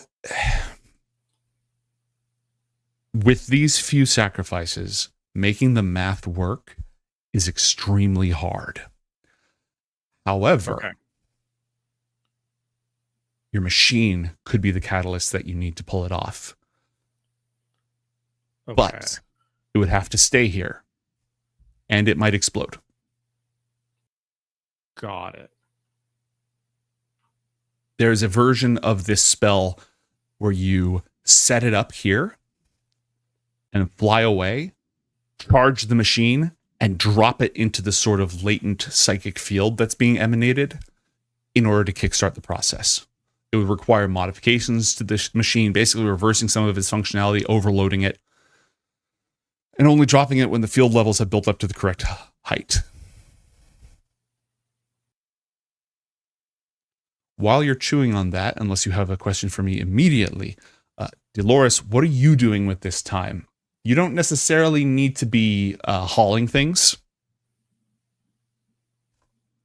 I think Dolores would definitely be helping hauling things while kind of like looking at things as she's helping packing away, kind of like an opportunity to pry a little bit more. Okay. And also anytime Medwithin or Leska is around, she's definitely picking up, like carrying more than she necessarily would otherwise. Yeah, so I think she's taken that opportunity to kind of like pry into places that she hasn't been able to before under pretext of packing. Is there anything in particular that you're interested in, or just general prying? No, just general prying. Okay. As all this hauling is being done, Leska, she doesn't cook and she doesn't clean. Give me an investigation check with disadvantage because this is prying of opportunity. With disadvantage? Yeah, because you're not like sitting down and really going over this stuff in thorough detail. 9. 9. Okay. You learn a little bit about the Githyanki tradition of creches, which, if depending on how much Baldur's Gate 3 you've played, you may or may not know about. A creche, and I may have brought it up previously, but because of the way that aging works, in order for Githyanki children to be born and grow up, they can't be raised on the astral plane. So the Githyanki take over places on the prime material plane in order to raise their children. A lot of indoctrination, warrior indoctrination takes place. These are vulnerable places, relatively speaking, because they are not in their home turf, and they're perfect targets for their enemies, where they're most vulnerable. So they are a very, very big deal for the Githyanki, just to ensure the continuation of their species. There was something else. Oh, you find references to something called the Khazai, I'll spell it because, yeah. You don't get a lot on it, but something about it seems familiar. Just the way that it appears in the literature. Give me an insight check, please. 10. It reminds you of Ascus. A kind of paranoia. What way? The feeling of it's giving like Inquisition, secret police vibes. Oh. Okay. All right. While you're doing that, LaFawn, is there anything that you want to bring up? No. I think that's a reasonable trade-off. Mm-hmm. Yeah, that's a reasonable. Okay. The astral. When we were roaming through the astral plane, Mm-hmm. we weren't using the machine itself. It's only when we got Correct. to. The machine was not it was never activated. Its whole purpose is to disperse or navigate psychic storms. So if you had encountered a psychic storm along the way, you may have activated it, but it wasn't necessary until then. Got it. Okay.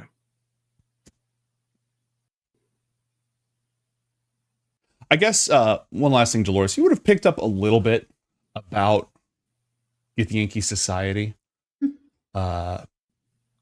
Warriors are pretty much like the top of the social class. Spellcasters are up there as well, but they make a difference. They make a distinction between combat spellcasters and utility spellcasters. Okay. They would not consider Medwithin. Like there's a special title for mages who specialize entirely in divination and that kind of thing. Mm-hmm. And they're considered lower. They're not like combat mages who are held in high esteem. Yeah, they're called, I believe they're called Malar. Yeah. Yeah. So just sort of little bits and pieces about that stuff. Yasmin, back to you and back to any questions that you had. No, I think that was I think that's a reasonable trade for, yeah, she'll do it. Okay. It's going to take you a few hours to load everything out and secure it in the hold. And Carluth is like flying around on his carpet of flying to inspect. Like he goes to the ship and like walks around the ship and inspects it and then sees how they're packing everything. And he's very bossy. He gives orders. Yeah, he gives orders like he just expects them to be obeyed. The crew rankles under it, and Dominica sort of gives him some lip about it. The issue is resolved, but there's clearly some tension there. Oh boy, it's going to be a long 2 weeks, isn't it?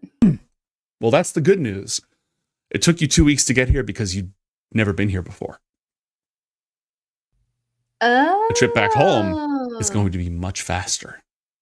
Oh. Because distance is relative and it's psychic. Nice. But yeah, this whole process goes on. LaFawn, where are you during most of this? How are you dividing your time and in terms of location? I feel like I'm mostly in the room here, like this area, because the machine itself is not particularly delicate. In fact, all the delicate stuff blew off. Exactly. So like it's, unless you actively try and break it, there's nothing that's going to really happen to it. Yeah. So I will be down here kind of finalizing the seeing if there's any like little idiosyncrasies I missed in like kind of spell work, right? Because I assume this spell was not designed to be a generalist spell. This is a single caster casting in a single way. Correct. So I think I feel pretty confident at this point about the mechanics of the spellcraft itself. Where my attention is now going to lie is like, I don't think the way Carla thinks. Mm-hmm. Where are those discrepancies and how can I mitigate them so that when the spell goes off, we're casting a spell that is generalized? Mm-hmm. Like, what leaps of logic is Carlith making that I'm not making, or what leaps of logic am I making that Carlith wouldn't make? Make another Arcana check to sort of bridge that gap. To give myself advantage on this, if you'll allow me, I would like to pull Carlith out for like 15 minutes, like what do you call it? Like a Rorschach test kind of thing. Mm-hmm. Like throw a concept at him, see what his response is. So for example, it'll be like, okay,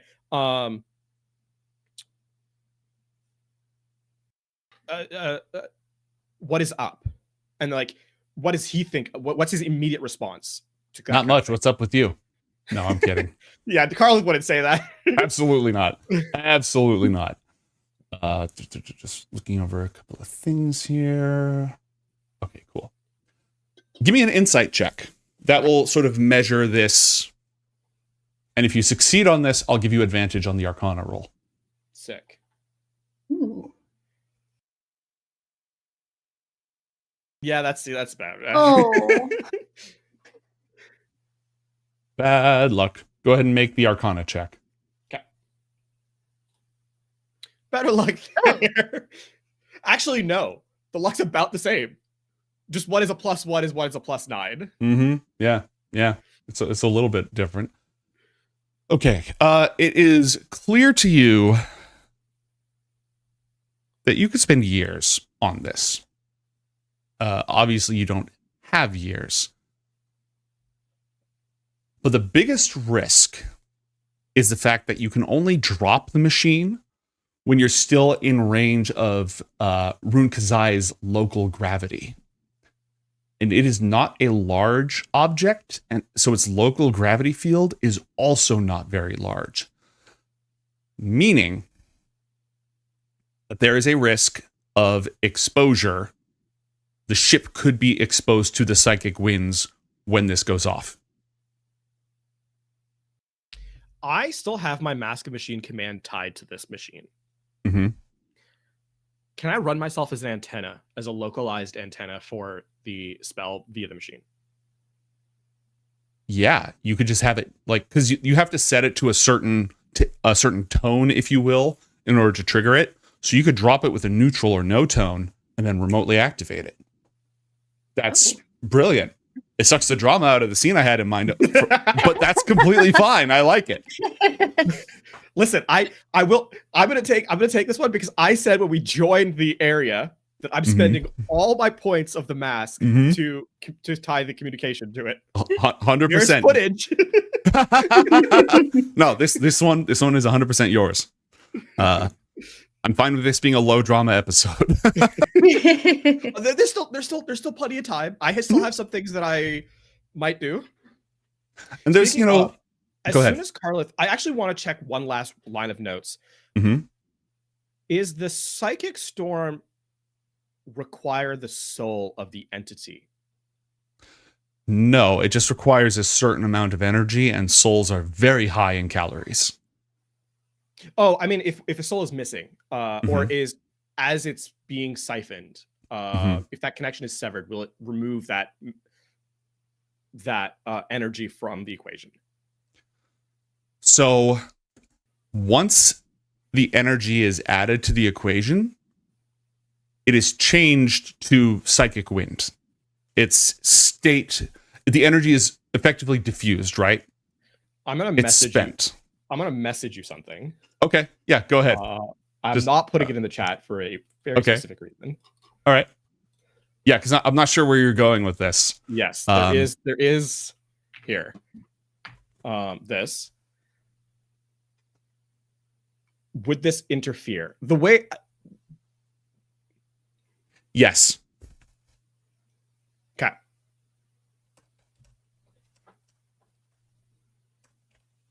Got it. Cool. How much does one affect the removal of the math? -1. It would make it weaker and smaller. Right. But it shouldn't stop it from catalyzing. It would probably increase the DC of the technology check that you'll need to make to correctly harmonize the device. Okay. But not by a huge amount. Got it. And I'll it will think about it. decrease. It'll decrease the total duration and size of the storm, which is unpredictable at this point. Like, you know, you haven't spent months working with Oppenheimer and Einstein to figure out if this is going to ignite the atmosphere or not. Like that math there's too many variables. This has been in a garage with a box of tuning scraps. fork and Although I do have I have 1.5 researchers with me. Mm-hmm. That helps, but you don't have months to work on this. No, I don't have months to work on it. Is there anything else from either of you before we shortcut several hours from now to the very disgruntled crew? And the hold is packed. Like this pretty much fills the hold, but it all fits. It's all been packed to Carlith's exacting specifications. Before the end of the comprehend languages, because I assumed that rubbery thing was like thought about at some point. I would like to take a glance at it with the remainder of that spell. Okay. Let me just see if Qualith is transcribable by... Yeah, okay. Yep, comprehend languages works. Qualith is extremely difficult for non-illithids to read because, one, they use their 4 tentacles to trace them in order to read it. 2, each line of script modifies the other lines, and so they're all heavily contextual, which allows it to be a ridiculously data-rich language, but an unbelievably difficult. In fact, it has been known to break the mind of people who try to comprehend it without magic. Oh, interesting. Okay. So in essence, it's like writing with like the Japanese vertical script as well as like English transcribed across it, but both are at the same time. Okay. Correct. That's a good way to see it. Okay. These are coordinates. These are coordinates for Penumbra. Ooh. It is in the form of math.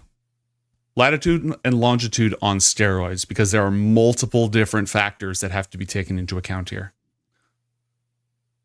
Roll a science check, please. Okay. 25. Wow. You are good at math.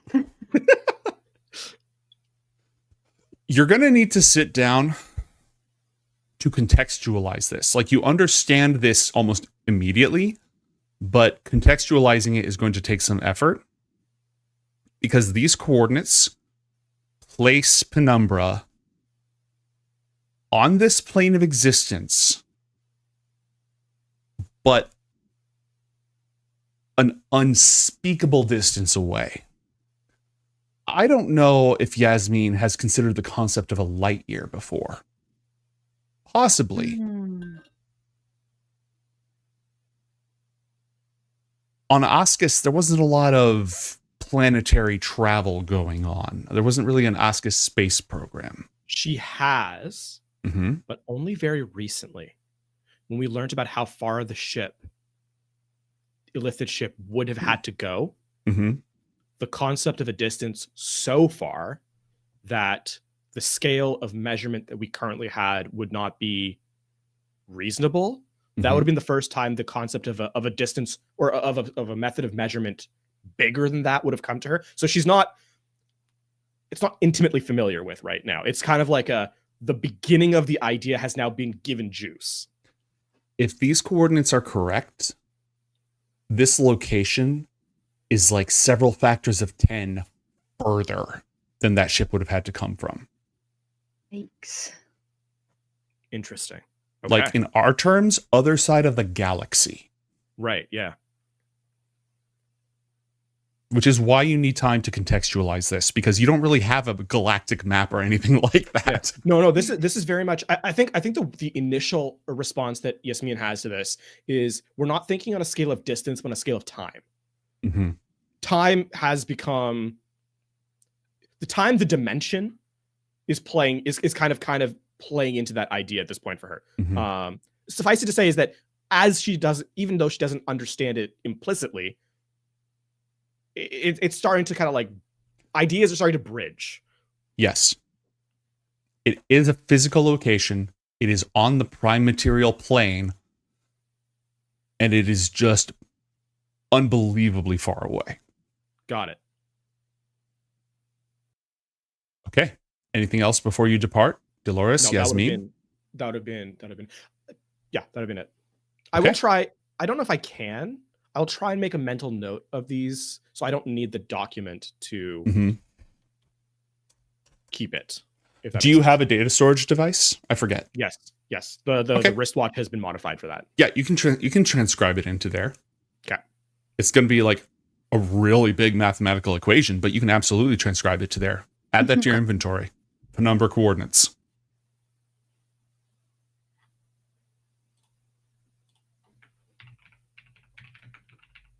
Okay. Done. Dolores, was there anything else? No. All right. You and Carlith go down, Yasmin, you and Carlith go down to the summoning room, which doesn't summon a demon to kill you because you came there with permission, but it would have.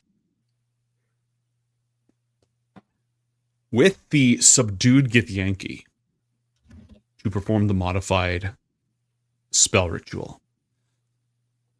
Nobody else is going to be down there unless Dolores wants to be, or you specifically request their presence. I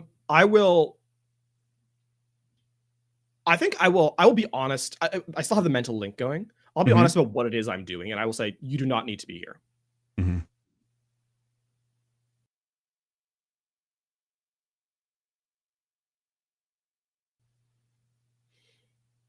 How does Dolores respond? I'm not sure because she's worried about leaving Yasmin down there by herself to do this, but at the same time, she doesn't know how she could help. Bardic But inspiration. I think, yeah, pretty much. But I think she's still gonna stay. Just In the in chamber or like around the corner or what? close enough to watch. Okay. There's not a lot of space down here, but you are down here.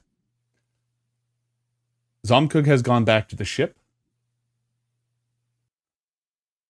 Medwithin will also be in the chamber with you. The ritual is unpleasant, though the two of you have witnessed worse unpleasantries, I would say. Lines of silver glow upon the ground as the modified spell rises up. It engulfs the captive Githyanki. And it starts by ripping the spirit from the body. An agonizing process. They scream, and their ethereal forms start to get pulled out, also screaming, moving in different directions. They thrash as this happens. It is fear and confusion and horror upon their faces. As Carlith very calmly, very matter-of-factly, rips the life from them. And the bodies follow shortly, also consumed, dissolving into silvery mist and then nothingness, coalescing around a single point like an astral singularity that pulses in place. This is the fate that befell everyone here. He just did it on a much larger scale. He got a 34 on his Arcana check, so he performs the modified version of the spell just fine. It takes him a good 30 minutes both to process the fuel and then to expand the spell matrix to surround the entire asteroid of Ruun Khazai. That pulsing heart of silver, flickering, blowing like a candle in the wind, but held in place until it's triggered. Yasmin, you're fairly confident this looks like you want it to look. Which means it's time to leave.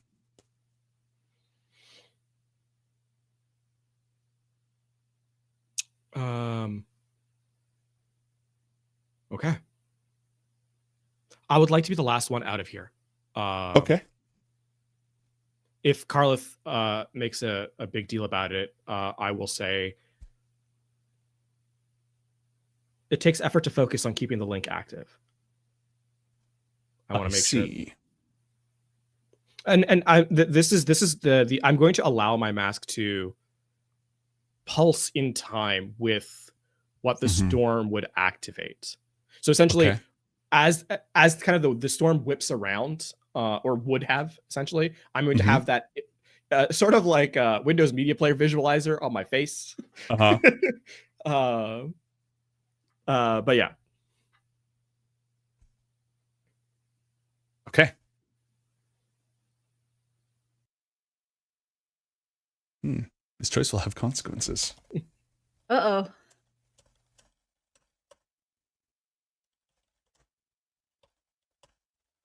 Okay. All choices have consequences. They do. They do. Leeska, Medwithin, and Carlith depart the chamber. Dolores, do you follow?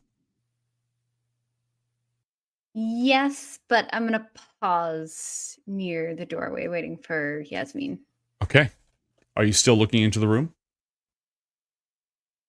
Yeah. Okay. Yasmin, what do you do? I'm gonna like quickly look around this area here. There was nothing. I kind of make a visual note of it, and then follow out. There was, yeah. Okay. And then you just leave with Dolores? Yeah. Okay. The two of you depart. It's a long walk, 500 feet or more, down to the very southernmost point of the asteroid. Let me actually go ahead and, well, first off, roll this. All right. Did that work? A little wisdom save for our boy, Carla. Damn. Okay. You make the long, long walk. Let me switch over to the Ruun Khazai map so you can get a better idea of what is going on. And I'll show you the real map. Yippee. Oh, what? Although, to be fair, we've already mapped this, so. Yeah. Yep. This is, there's like a side profile as well, so you can really get an idea of what the whole place looked like. I had to Photoshop all the secrets out of it. It's actually pretty funny because I think we've gotten to nearly everything here. Yeah. Like you never touched the towers, but aside from that, like you touched almost everything else. Yeah. Or the ruins. Shout out to the drones for making mapping a lot easier. The anchor of the Spelljammer, which allows it, when the anchor is down, it allows it to float even in gravity. Oh, sick. And they drop a ladder, and that's what you have to end up climbing up in order to get there. Carlith is standing on his flying carpet, sort of watching for you to emerge. And as soon I'm as not you very do, long. It's like 30 seconds to a minute. I'm not like idling behind. Okay. How many minutes did you say? Like 30 seconds to a minute. So like I'm within like they could, if they looked back, they would have seen me at some point. Okay. As you climb up the ladder, all of you, Yasmin, your divination detector goes off. Can I block it?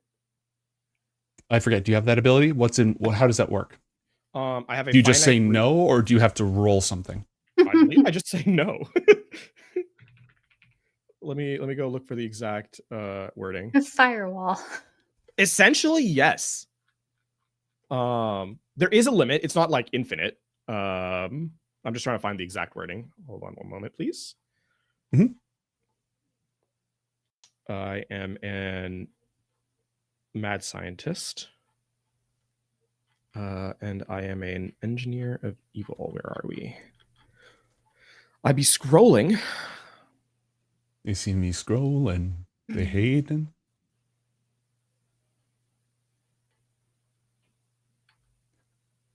Presence detector. Oh, that's the detect evil. Oh, the fool's detect. Whenever you are targeted by a divination spell, I gain immunity. I can spend my reaction to gain immunity. Oh no, sorry.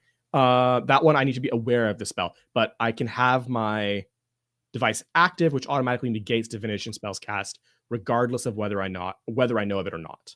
Okay. It is a free action to check your screener to know how many charges it has. The spell was not targeting you. Okay. You picked it up, but it's not targeting you. Got it. Okay. So it doesn't actually affect. It has to affect me for me to deny it, or it has to be directed at me for me to deny it. You have to be the target of the spell. Correct. Yes. Mm-hmm. So like scrying or something of that ilk. Yeah. But a general AOE thing, not so much. Okay. Yeah. Your sensor detects it, but it is not targeting you. Yeah. Barring that, all there is to do is take off and drop the bomb.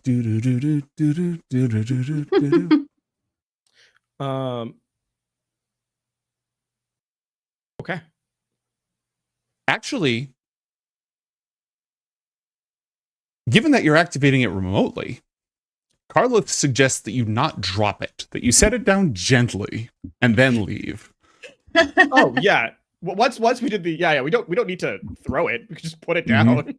Originally it was like drop and run, and it could smash when it hits the ground because all it needed to do was enter the field. But now that that's off the table, let's not do any smashing.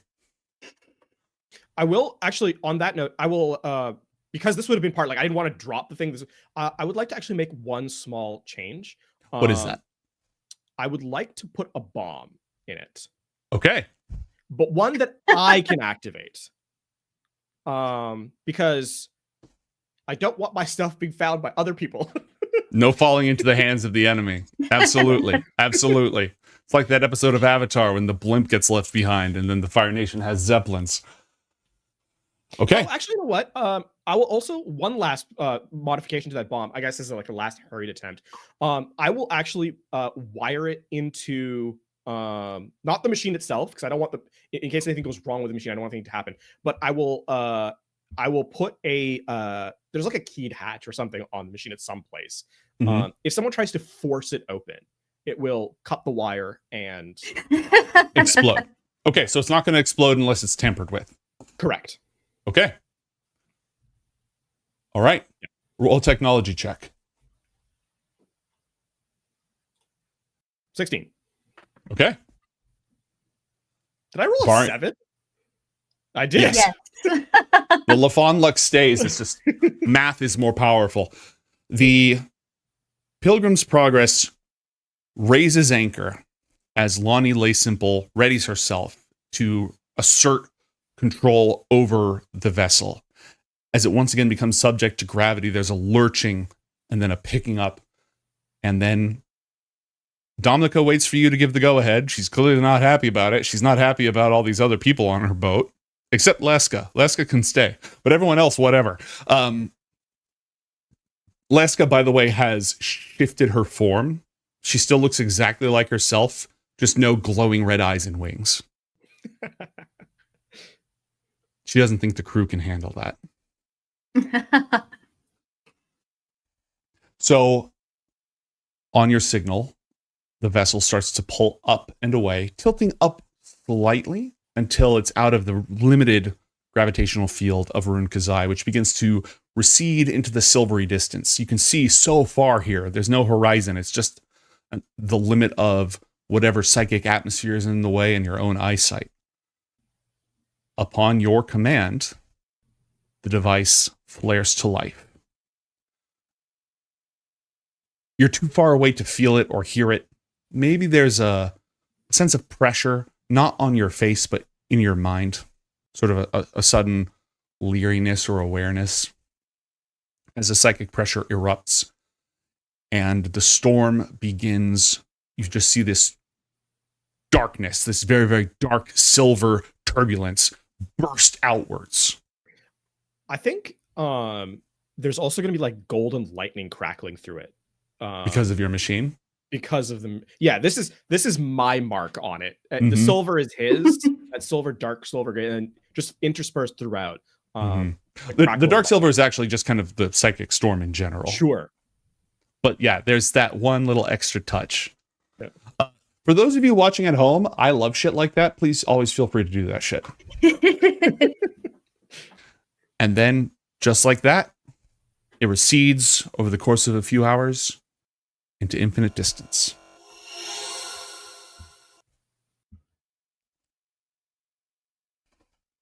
Domnica goes to Medwithin and says, "So how long is this going to take?" Because there's only one captain on this boat, and I've worked for guys like him. They're dead now. There is no telling, but since we're returning to Perianth, it should be much swifter than the journey here. So you have no idea. Okay. All right. I'm going to go have a talk with the boss. And she doesn't grab her pistol or her rapier, but she sort of adjusts them as she goes over to talk to Karlith, who is standing next to Leska by the prow of the ship, having spent 100 years in darkness and isolation, now with the open astral skies above them.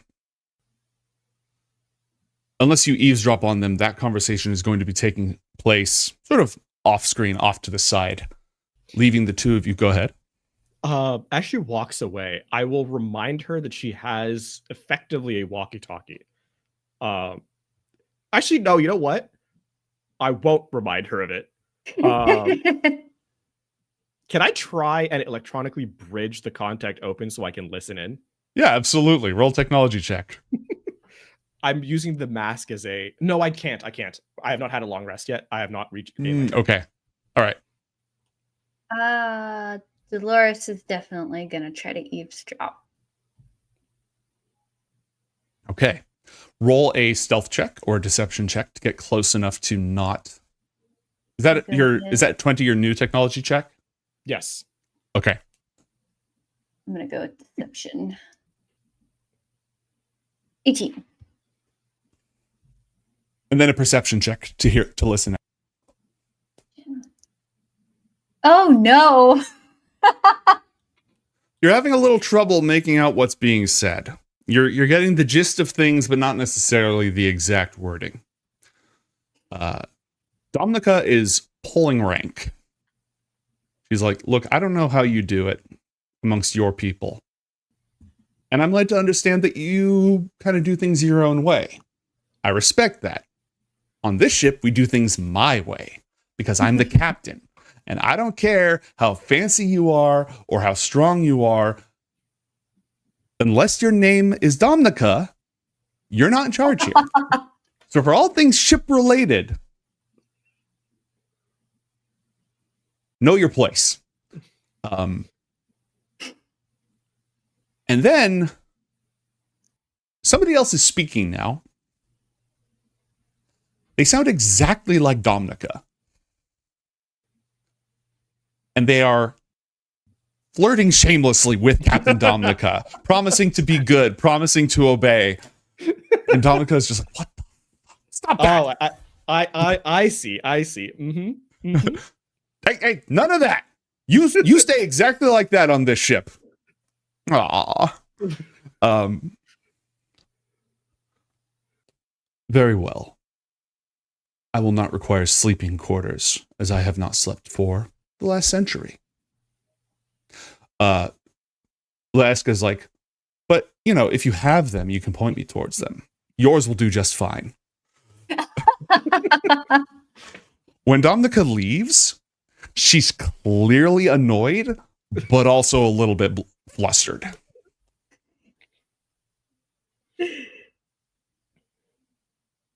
The conversation was a bit longer than that. I summarized for you. For sure. Mm-hmm. You now have an unspecified amount of time before you arrive at your destination. Oh, that's right. We're back. You're back in the astral plane. Last I time would you were like to here, do- you go ahead. Sorry, go finish your sentence. Oh, there's something else we haven't covered. Hulwyn. Oh yeah, yeah. She's here. Yeah. And so she's just like in her armor and like her huge fucking sword at one point leaning up against and goes, so got a fiend on board. Oh no. I was What, hoping that we would I think I'll like side left her at some point. Like I was hoping honestly it was really just wishful thinking, but like maybe you could just like stay on opposite ends of the ship the entire time and you wouldn't see her, but yeah. It's a big ship, but it's not that big. Like I said, wishful thinking. Mm-hmm. So here, let me wish extra hard. What if there isn't any conflict until we get off this ship? and the reason for that would be I don't really want to mediate between the two of you. Oh, you wouldn't have to. I don't want to mediate. I don't want to have to like clean up either. Fair. Why don't you explain to me why she's here? And why I shouldn't strike her back to where she belongs. Well, we weren't aware that she was part of the bargain. And she hasn't done anything wrong yet. Here, while you're watching. Yes. Do you know where fiends come from? If you say when a mommy fiend and a daddy fiend love each other very much. How did you know? There are two primary ways fiends come into existence. One, the infinite layers of the abyss continuously spew them up from existence, from the bubbling mass of chaos and suffering of all mortal deeds.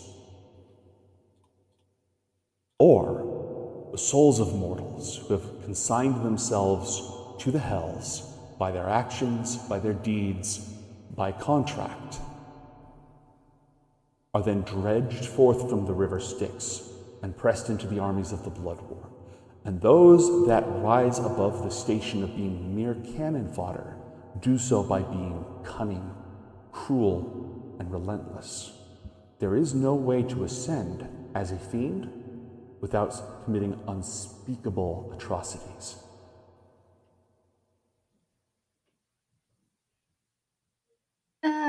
She has had no way to commit atrocities for at least the last 100 years, so...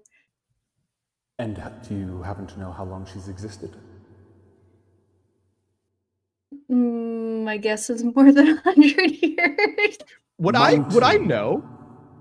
There is no technical limit on the lifespan of a succubus. No, more I meant like, would I have a general vague understanding of like roughly, because I use the know things about her. No. A gentleman never asks and a lady never tells. I'm neither. Well, she didn't tell. It is absolutely neither of those things. Don't call me lady ever again. Don't call me Shirley. My apologies. Right now, it's a means to an end. If you destroy her, we likely lose our help from Karlach, which may mean we lose the ability to free the Forge, which means that a lot of innocent people will be enslaved and potentially help the Illithids expand their territory. Roll a persuasion check. The math does check out. Oh, 15. Oh, wait, no, that's perception. Excuse me. What you rolled a 10. So what's your persuasion modifier? 12. Okay, so you got a 7. You got a 22. 22. You're not wrong. It's for the greater good, and it's a small evil for a greater good, and it's not really that evil. It's just Should she prey on anyone in my sight? you have our full permission to. Why don't you like play chess and occupy her attention?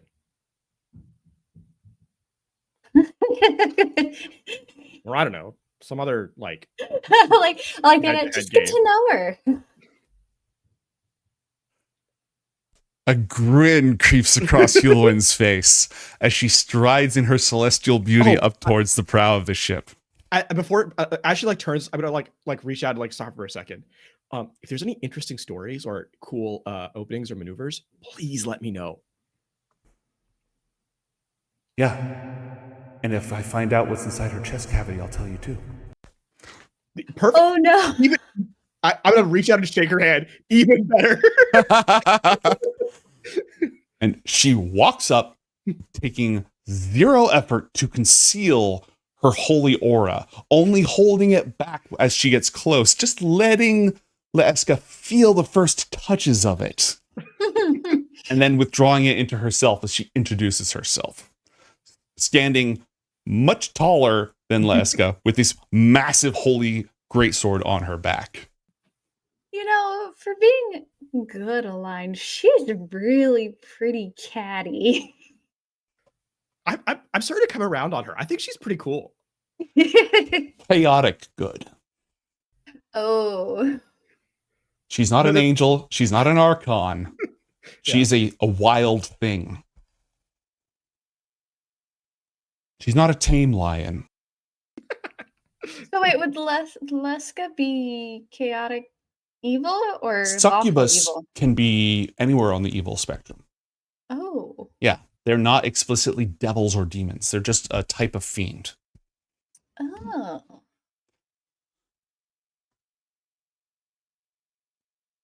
Basically, as long as people have been unethically horny, succubi and incubi have existed.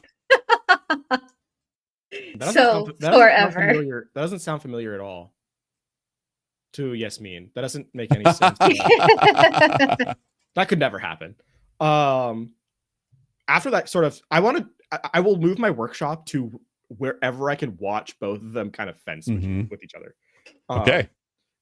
This is absolutely hilarious and must watch drama.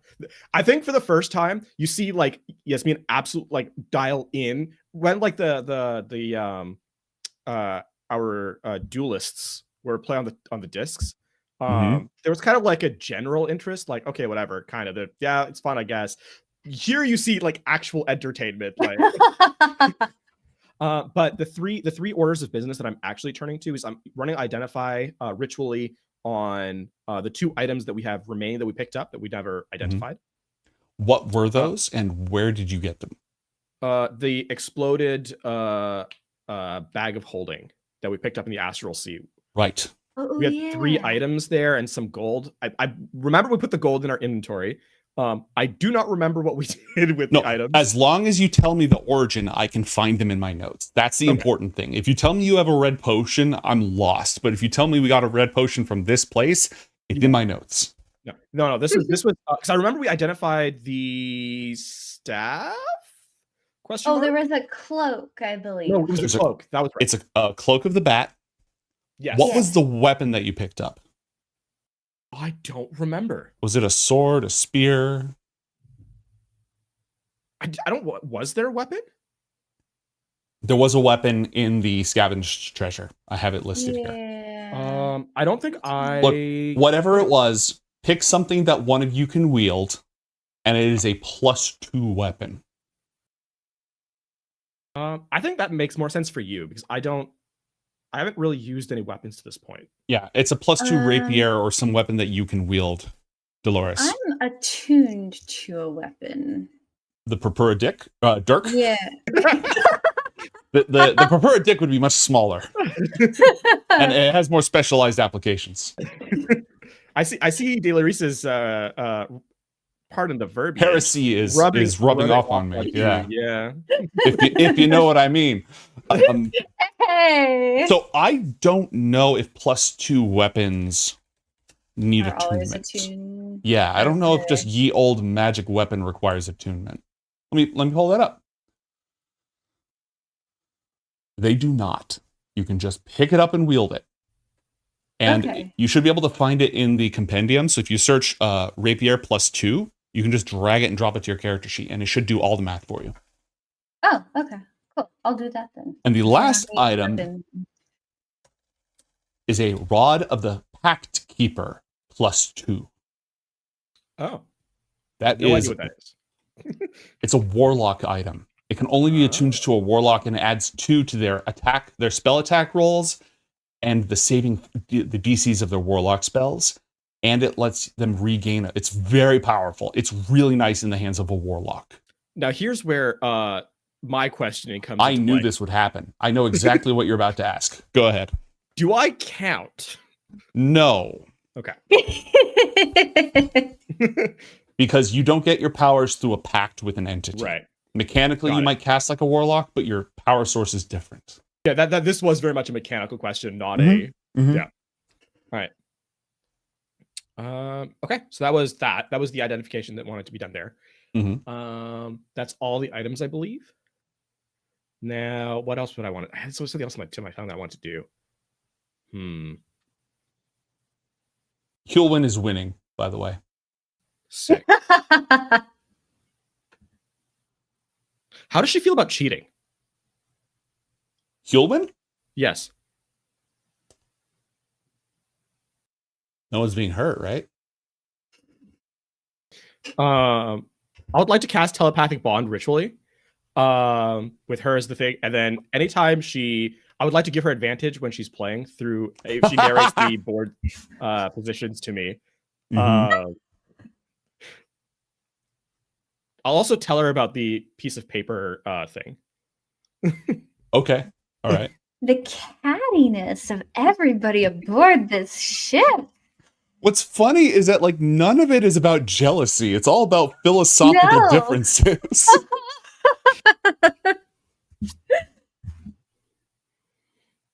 All right. Leska's getting suspicious. But she's not mad. She's not mad about it. She's not mad about it. She actually loves the idea of this celestial cheating in a game with her. It's like we're really bonding now. Is there anything else that you want to do on this leg of the trip? Okay, there was something. It has escaped my mind. I will think about it while Dolores decides what to do. I think Dolores is probably using this time to just chat everybody up, essentially, because we still got oh my god, what's his name still on board? Imagine the old man. Yeah, he hasn't left yet. Hell, been here the whole time. I forgot about him. He didn't come on the expedition, so I completely forgot about him. Shalm, something Shalm. Yeah. Yeah, he's still here. So yeah, chatting him up, chatting Leska and Hulwyn up whenever they're not going at each other. Medwithin. She's kind of sheepish around Medwithin, like, oops. I didn't mean to. But also she's still like kind of shamelessly flirting. Medwithin is gonna be a lot more like subtle and charismatic about this than I would be. But basically she's like, look, I can't blame you at all. Like, I'm not mad about that, and your taste is completely understandable. But she will eat your soul. Like, that's her whole objection here. Her whole objection is like, come on, don't do it. Like, I'm not saying that she's like crazy, you know, like every guy calls their girlfriend crazy. Like, it's not that. It's that she will literally eat your soul.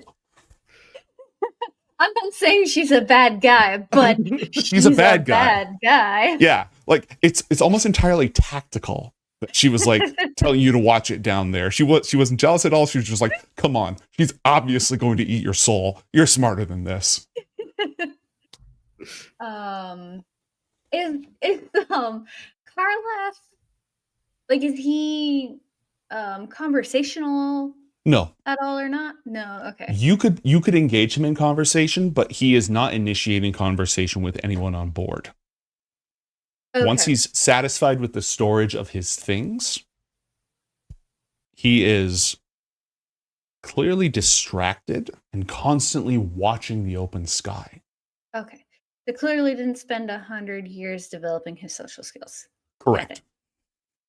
I think she's also trying to like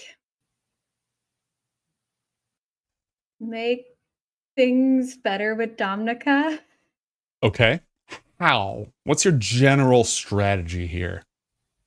I would say trying to talk with her to see, kind of like gain a little insight on like, how could we kind of make this a little bit better? How can we kind of essentially apologize for how this turned out? Apologize to who? Her? Her. Oh. Whatever. It's, it's part of the job. Dealing with assholes, like I get paid to deal with assholes so other people don't have to. Hey, my ship didn't get burned up by a dragon or exploded or crashed with freakish psychic storms. All things considered, this one turned out pretty good, assuming we make it home alive. I just got to put that bitch in his place. That's all. Okay, so we don't have to worry about her like disowning us essentially. Yeah, like honestly, Domnica is very vocal about her emotions. She does not hide her emotions. If she is unhappy with something, you will know it, but it rarely goes too deep, right?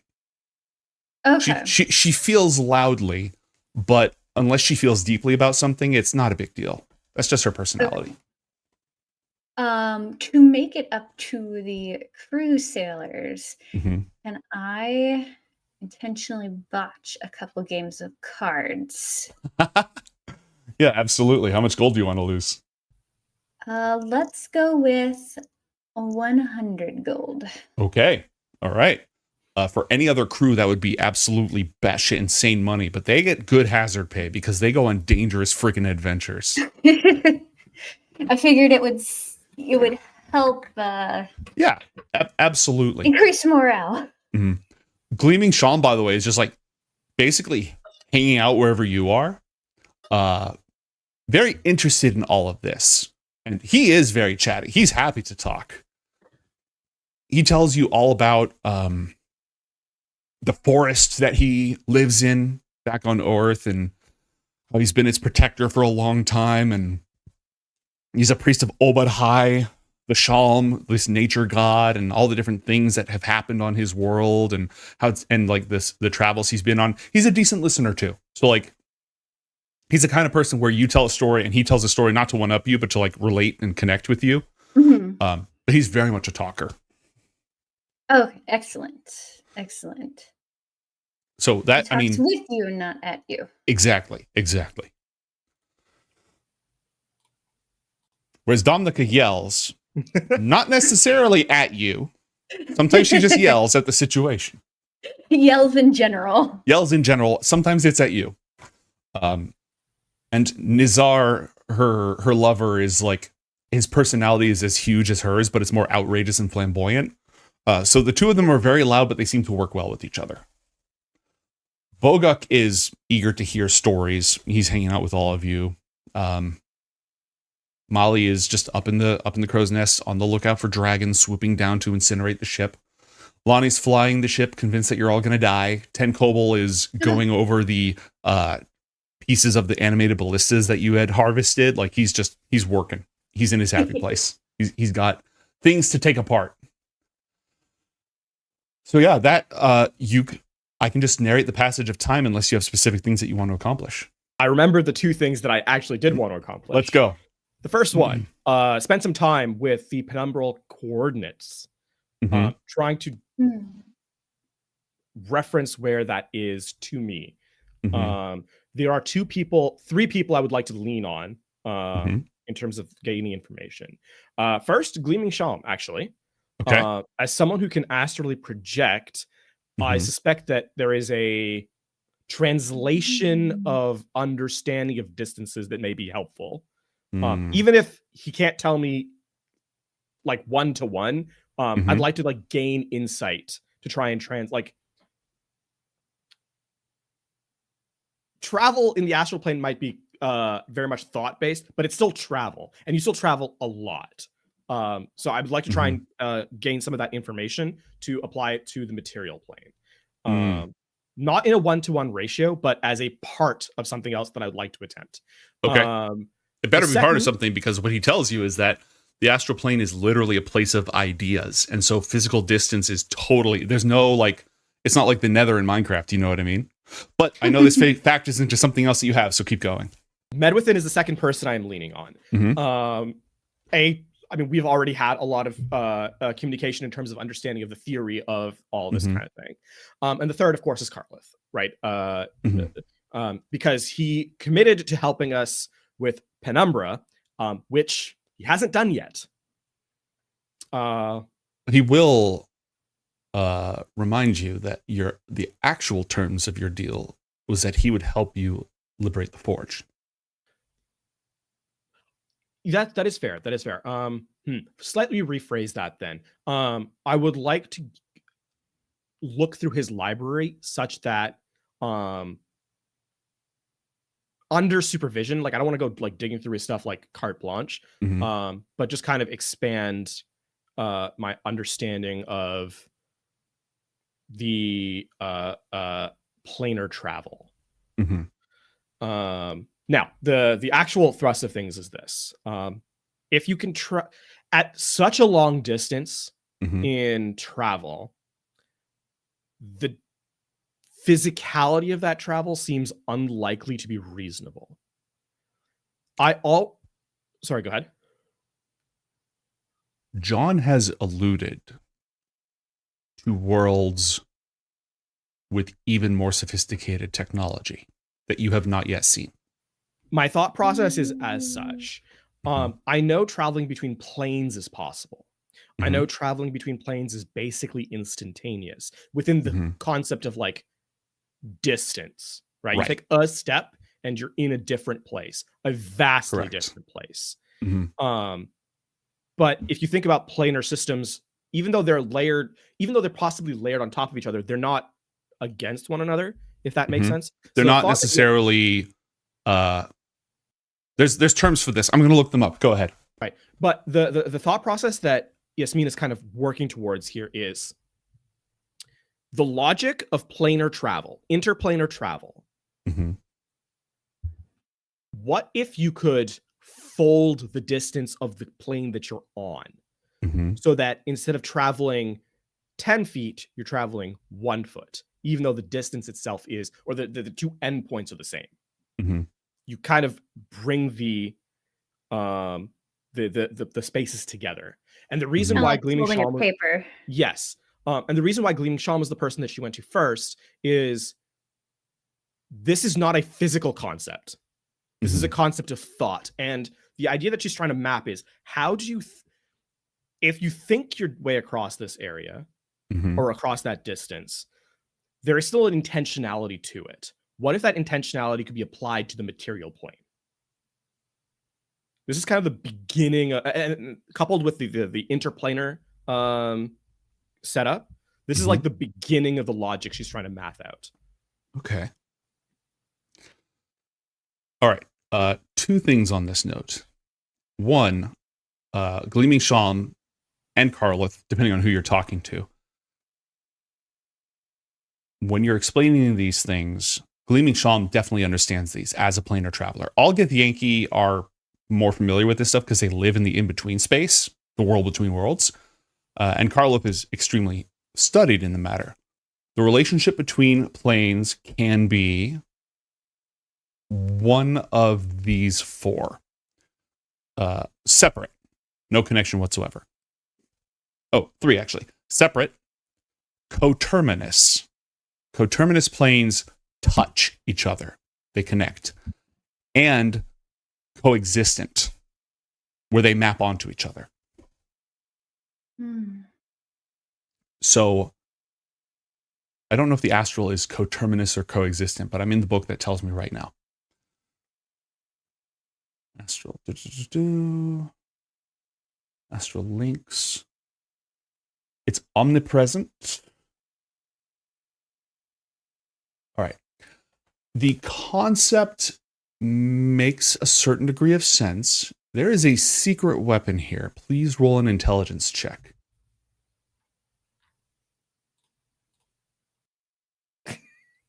A flat 10. Okay. You don't have a perfect memory special feature of your on your character sheet, right? Tragically not. Okay.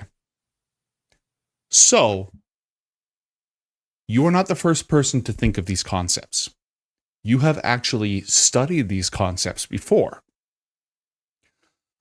Because Ibis Fatalibus's train existed. Do I have guidance?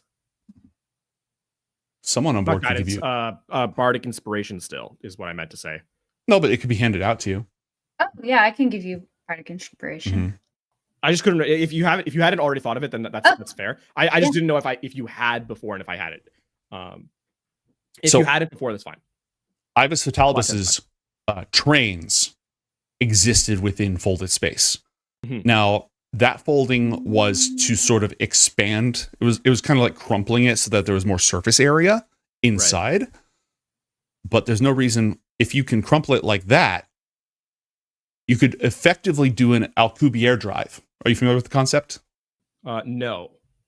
An Alcubierre drive folds space. Yes, I am. No, yes, I am. Super localized. Yes. Yeah, super localized. It's not the thing in Dune where they like fold space to make two places impossibly far away, but it shrinks space, fold space in front of you so that locally you are not traveling faster than light, but effectively you are. If you look at it objectively. Right. And so that is absolutely a possible application of Ibis Fatalibus's precepts because it's a local folding in space. It's been demonstrated, even if it wasn't in that function. And you had a chance to look at some of it. Which I have written down because it's in my wristwatch. The other avenue of thinking that I've come across. So these are the two working theories I'm operating under right now. That was the first one. The second one is with that concept of planar intersection. There's no reason that the planes have to intersect linearly. Correct. I can intersect at point A here, and point B on my plane that is impossibly far may be linked 10 feet away on the other side of the plane, right? Like in terms of how the theory anyway. Those are the two theories I'm operating under. I'm not sure which one is more effective, more efficient, but those are kind of where I'm putting the early bearings of knowledge. Based on initial analysis, the Yasmin drive, or whatever we're going to call it, that localized space folding, you already understand how it would work. The problem would be creating that effect stably and safely, and then you still need propulsion.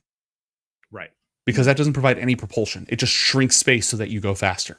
And the more you shrink it and the faster you go, the more your objective speed increases.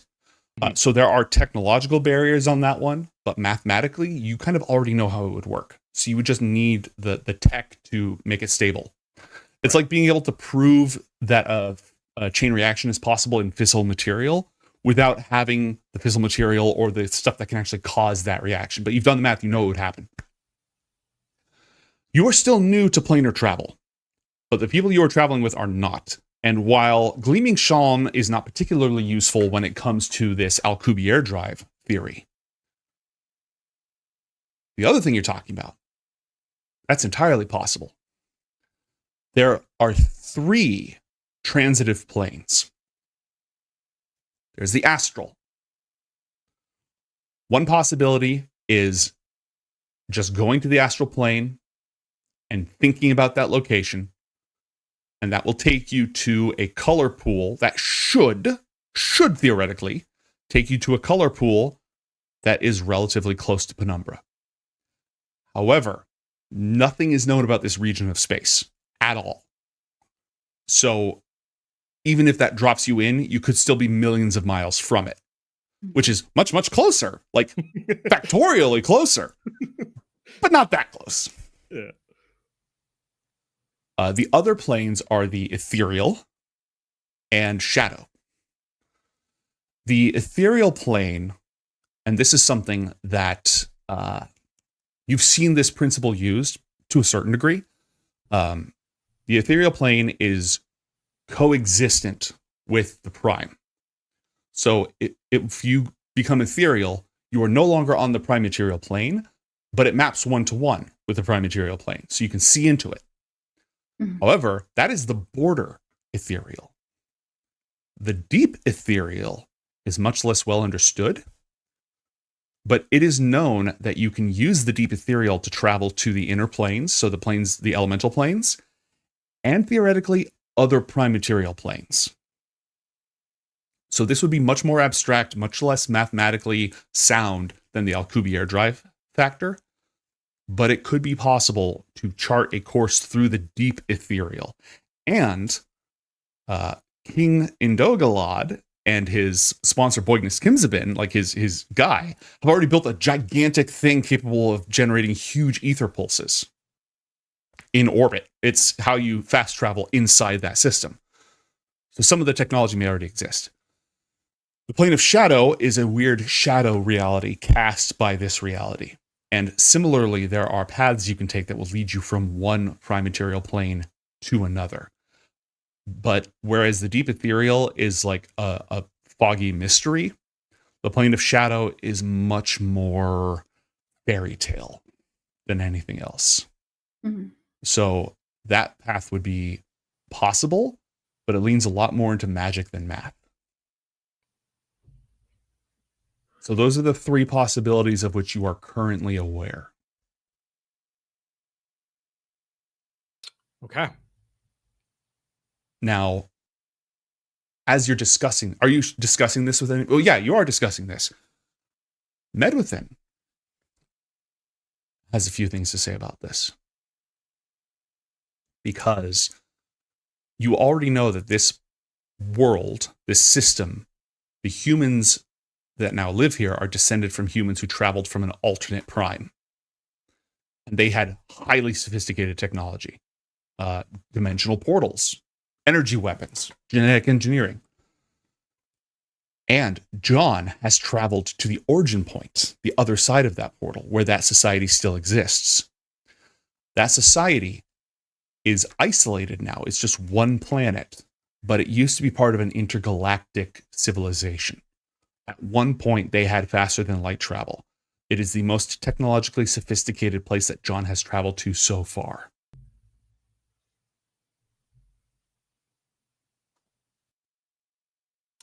This is also a meaning of timelines, because whatever we come up with has to be done under the effective deadline of, I think we're 5 months out now, something like that. Some X number of time that is fairly 5 months out. Yeah. And so you need time to get there, find the annulus, come back. And that alone is not like necessary. It's incredibly powerful, but depending on its exact capabilities, it may not be your one and done solution. It may be part of that solution, but it may not be the whole thing, which means you still need to consider what other goals you want to accomplish before then. And like the elves are going to be building their ships as fast as they can to hold back the enemy, but you're going to need some additional ingredients in this recipe, and that thing you're going to have to do fast. John has a lot of friends on Lacunis, that other world. So if you go there with his name, you can probably get help. It's the kind of place that Yasmin would just like want to soak in for years. and you don't have that kind of time, but you could probably get help from the high-tech civilizations there. Or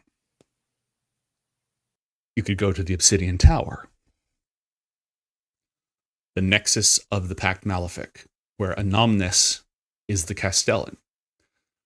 Because evildoers from all sorts of realities have their collected knowledge there. There might be something about Vlaakith there too. Any sort of forbidden dark lore, you're gonna find it there. It's incredibly dangerous, but it's there. We do also have to consider that Karlith is. We have to get under the tenets of our agreement, an introduction to the Pact Malefic.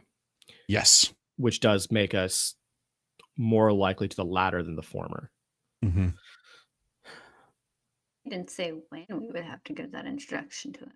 The other thing to consider, though, is the longer we take out in the open with Karlith with us, the more likely we are to become under Vlaakith's gaze. Yes. That is smoke you would prefer not to have. Yeah. Like, we bought time with the machine, but that's all we did. Yes. And we don't yet know how much time either.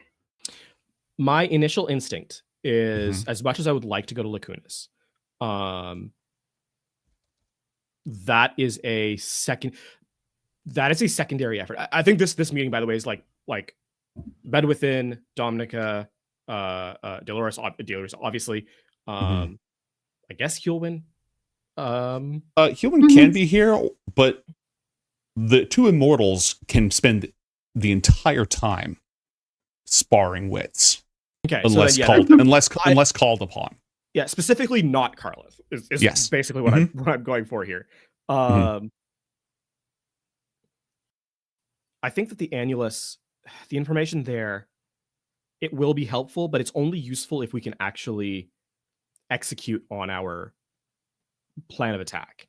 It becomes a trump card, if you will, more than anything else. So my thought process is, let's complete this deal with Karlith, the Pact Malefic, get information there. There is a second thing that will help us, though, and the reason I lean to this one first is that and I will vaguely explain the concept of the drive to everyone here.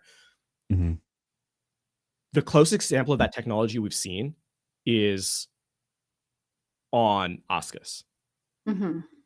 Getting a little bit more information on that, going to Lacunas with more in hand, may make that process faster. You can't go back there. I don't think I've told anyone this, though. Okay, then Medwithin didn't say that. Yeah, this is fair. I think I'm keeping that card close to the chest for now. Okay. So what's your proposed order of operations?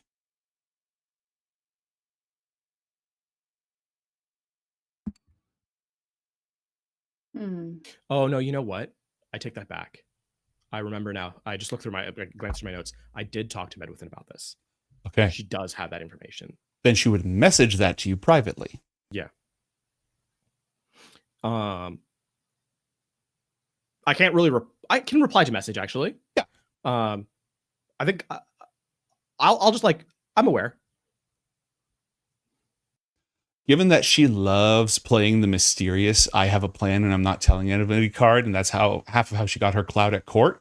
She respects it and doesn't ask any more questions. I think I'll tack on. No, actually, no, I won't. Okay. So, the Obsidian Tower, Oscus, Lacunas, Penumbra. These are 4 places you need to go quickly, because there's no telling how long building this technology will take to get to Penumbra, and there may be more elements to this. Are you going to try to bring the Githyanki or the Githzerai as backup? And if so, how are you going to do that?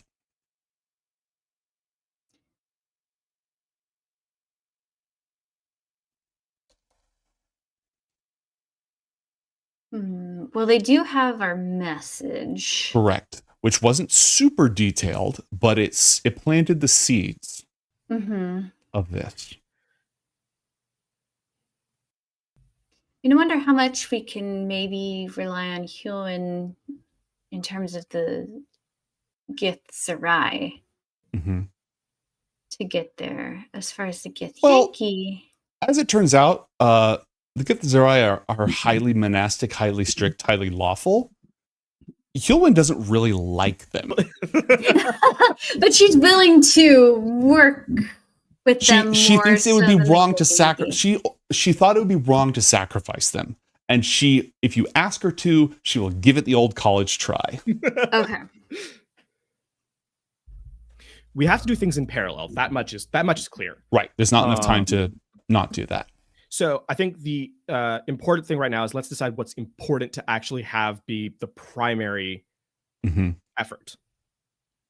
Or what's going to take the longest. Because that also needs to be started earliest. I think the machine is likely the one that will... traveling will likely be the one that takes the longest.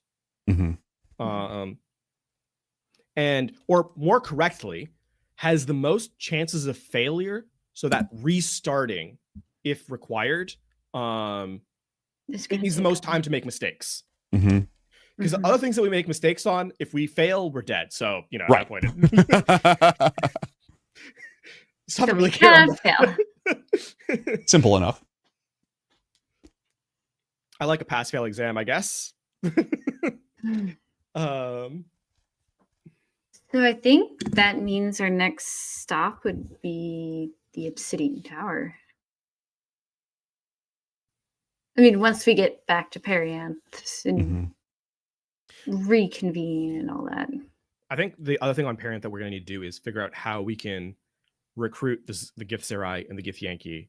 Start those plans in motion, because I think there's things we can do on this side that when we return, if they're already in process, we can then step into those. We can catch a running train, but rather than jumping from the ground, we're jumping from a car that's also moving at that speed. If you're cleaning your house, start your dishwasher first, because the machine's working for you. Exactly. I wonder what, in terms of that, Boguk might be a good resource there with his salesman skills. He may Boigness. Boigness. I named the two dwarves BO names. I'm sorry. It was my fault. That being said, you are also a skilled diplomat. Oh yeah. Like, you're a high-level bard. This shit is exactly what you're good at. It's an uphill battle, but like, you're still an asset here. So I guess once we get back to Perianth, him and I can work on potentially getting the Githyanki diplomatically to come join us. And I think in that sense, then Medwithin and myself, and I guess Carlith, if willing, can start the technical procedure to research this. There's avenues of research here I can do on my own while you start that pathway forward. You should also keep in mind, and I'm telling you this because your character has extremely high intelligence and would think of things. Carlith is an interesting piece of the puzzle. He has agreed to help you. He is a very skilled wizard. He's a very high-level wizard. He is also a Githyanki, meaning that he has potential applications both in research and in the intervention plan with the Githyanki or the Githzerai. He has a lot of knowledge about that. I think in that regard, though, I don't need Carlith. Like, getting insight from him is interesting and useful. I need his library. Right. Yeah, you will be able to use that once he unpacks. Like, you can kind of use it now, but like, you will be able to use that. Well, no, like to Dolores, what kind of what Yasmin is kind of going for here is that I think you take lead with his information because you get more active application out of him than I would right away. The stuff that I need to know from him, I can like call in every once in a while. I think too that maybe since you're a good liar, should probably tell Karlak, because I don't want to introduce him to the Pack Malefic too soon. I don't want to do that right away. So I think even if we're going to the Obsidian Tower, we don't take him with us. We tell him that he needs to kind of prove himself worthy of being there, and that this research may help. The research with the traveling to Penumbra may be something to prove that he is worthy of them. Like, we're supplying the invitation, but You can't guarantee he'll be accepted. yeah, you can tell him that working on this would sweeten the deal. Therefore, we delay introducing him to them while also getting his help on the research and the development. I think that's a very reasonable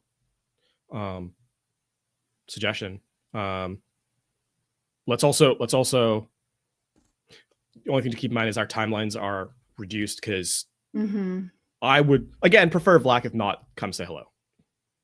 But you're right. No, that is a reasonable suggestion. The only situation under which it is good to have Blacket's attention is if that attention and significant numbers of her forces are on the forge, and you are going to kill her, like at that exact moment. Yes, which I think we should plan for as well. There is. I mean, realistically, setting the bait as the forge for the Githyanki and having that be the final showdown, and when weakened, put the knife in the back is probably the best chance we have at taking her out. But we don't know what she's capable of yet, and I would like to build contingencies in for inevitably when things go wrong. Yes. But I think we have a plan of attack. Excellent. I think everybody agrees. Oh, and I can get, what's her name? The princess. Adthea. Adthea can help with going through Karlak's library. Absolutely. She'd love that. In only 22 hours of travel, the Pilgrim's Progress arrives at the other side of the color pool that leads into high Perianth orbit. The journey home is many times shorter. As it does, Gleaming Shalm sort of does that thing and pushes himself up and just starts like floating off. And this was a journey he will not soon forget, but his path does not lie in that prime material world. He's not ready to stop exploring. And so he wishes you all success. You know his name now. You can cast a sending spell. If he hears from you, great. If not, have a nice life. Thanks for sharing the road. And he'll go ahead and float off. And barring what a strange hippie man. Barring anything else, our adventure ends as you pass through the color pool. The astral seas vanish, replaced by the infinite darkness and sparkling stars of Pyrespace as you float once again above the emerald green world. And that will conclude our adventure today. We will see all of you next time on Coriander Society Adventures.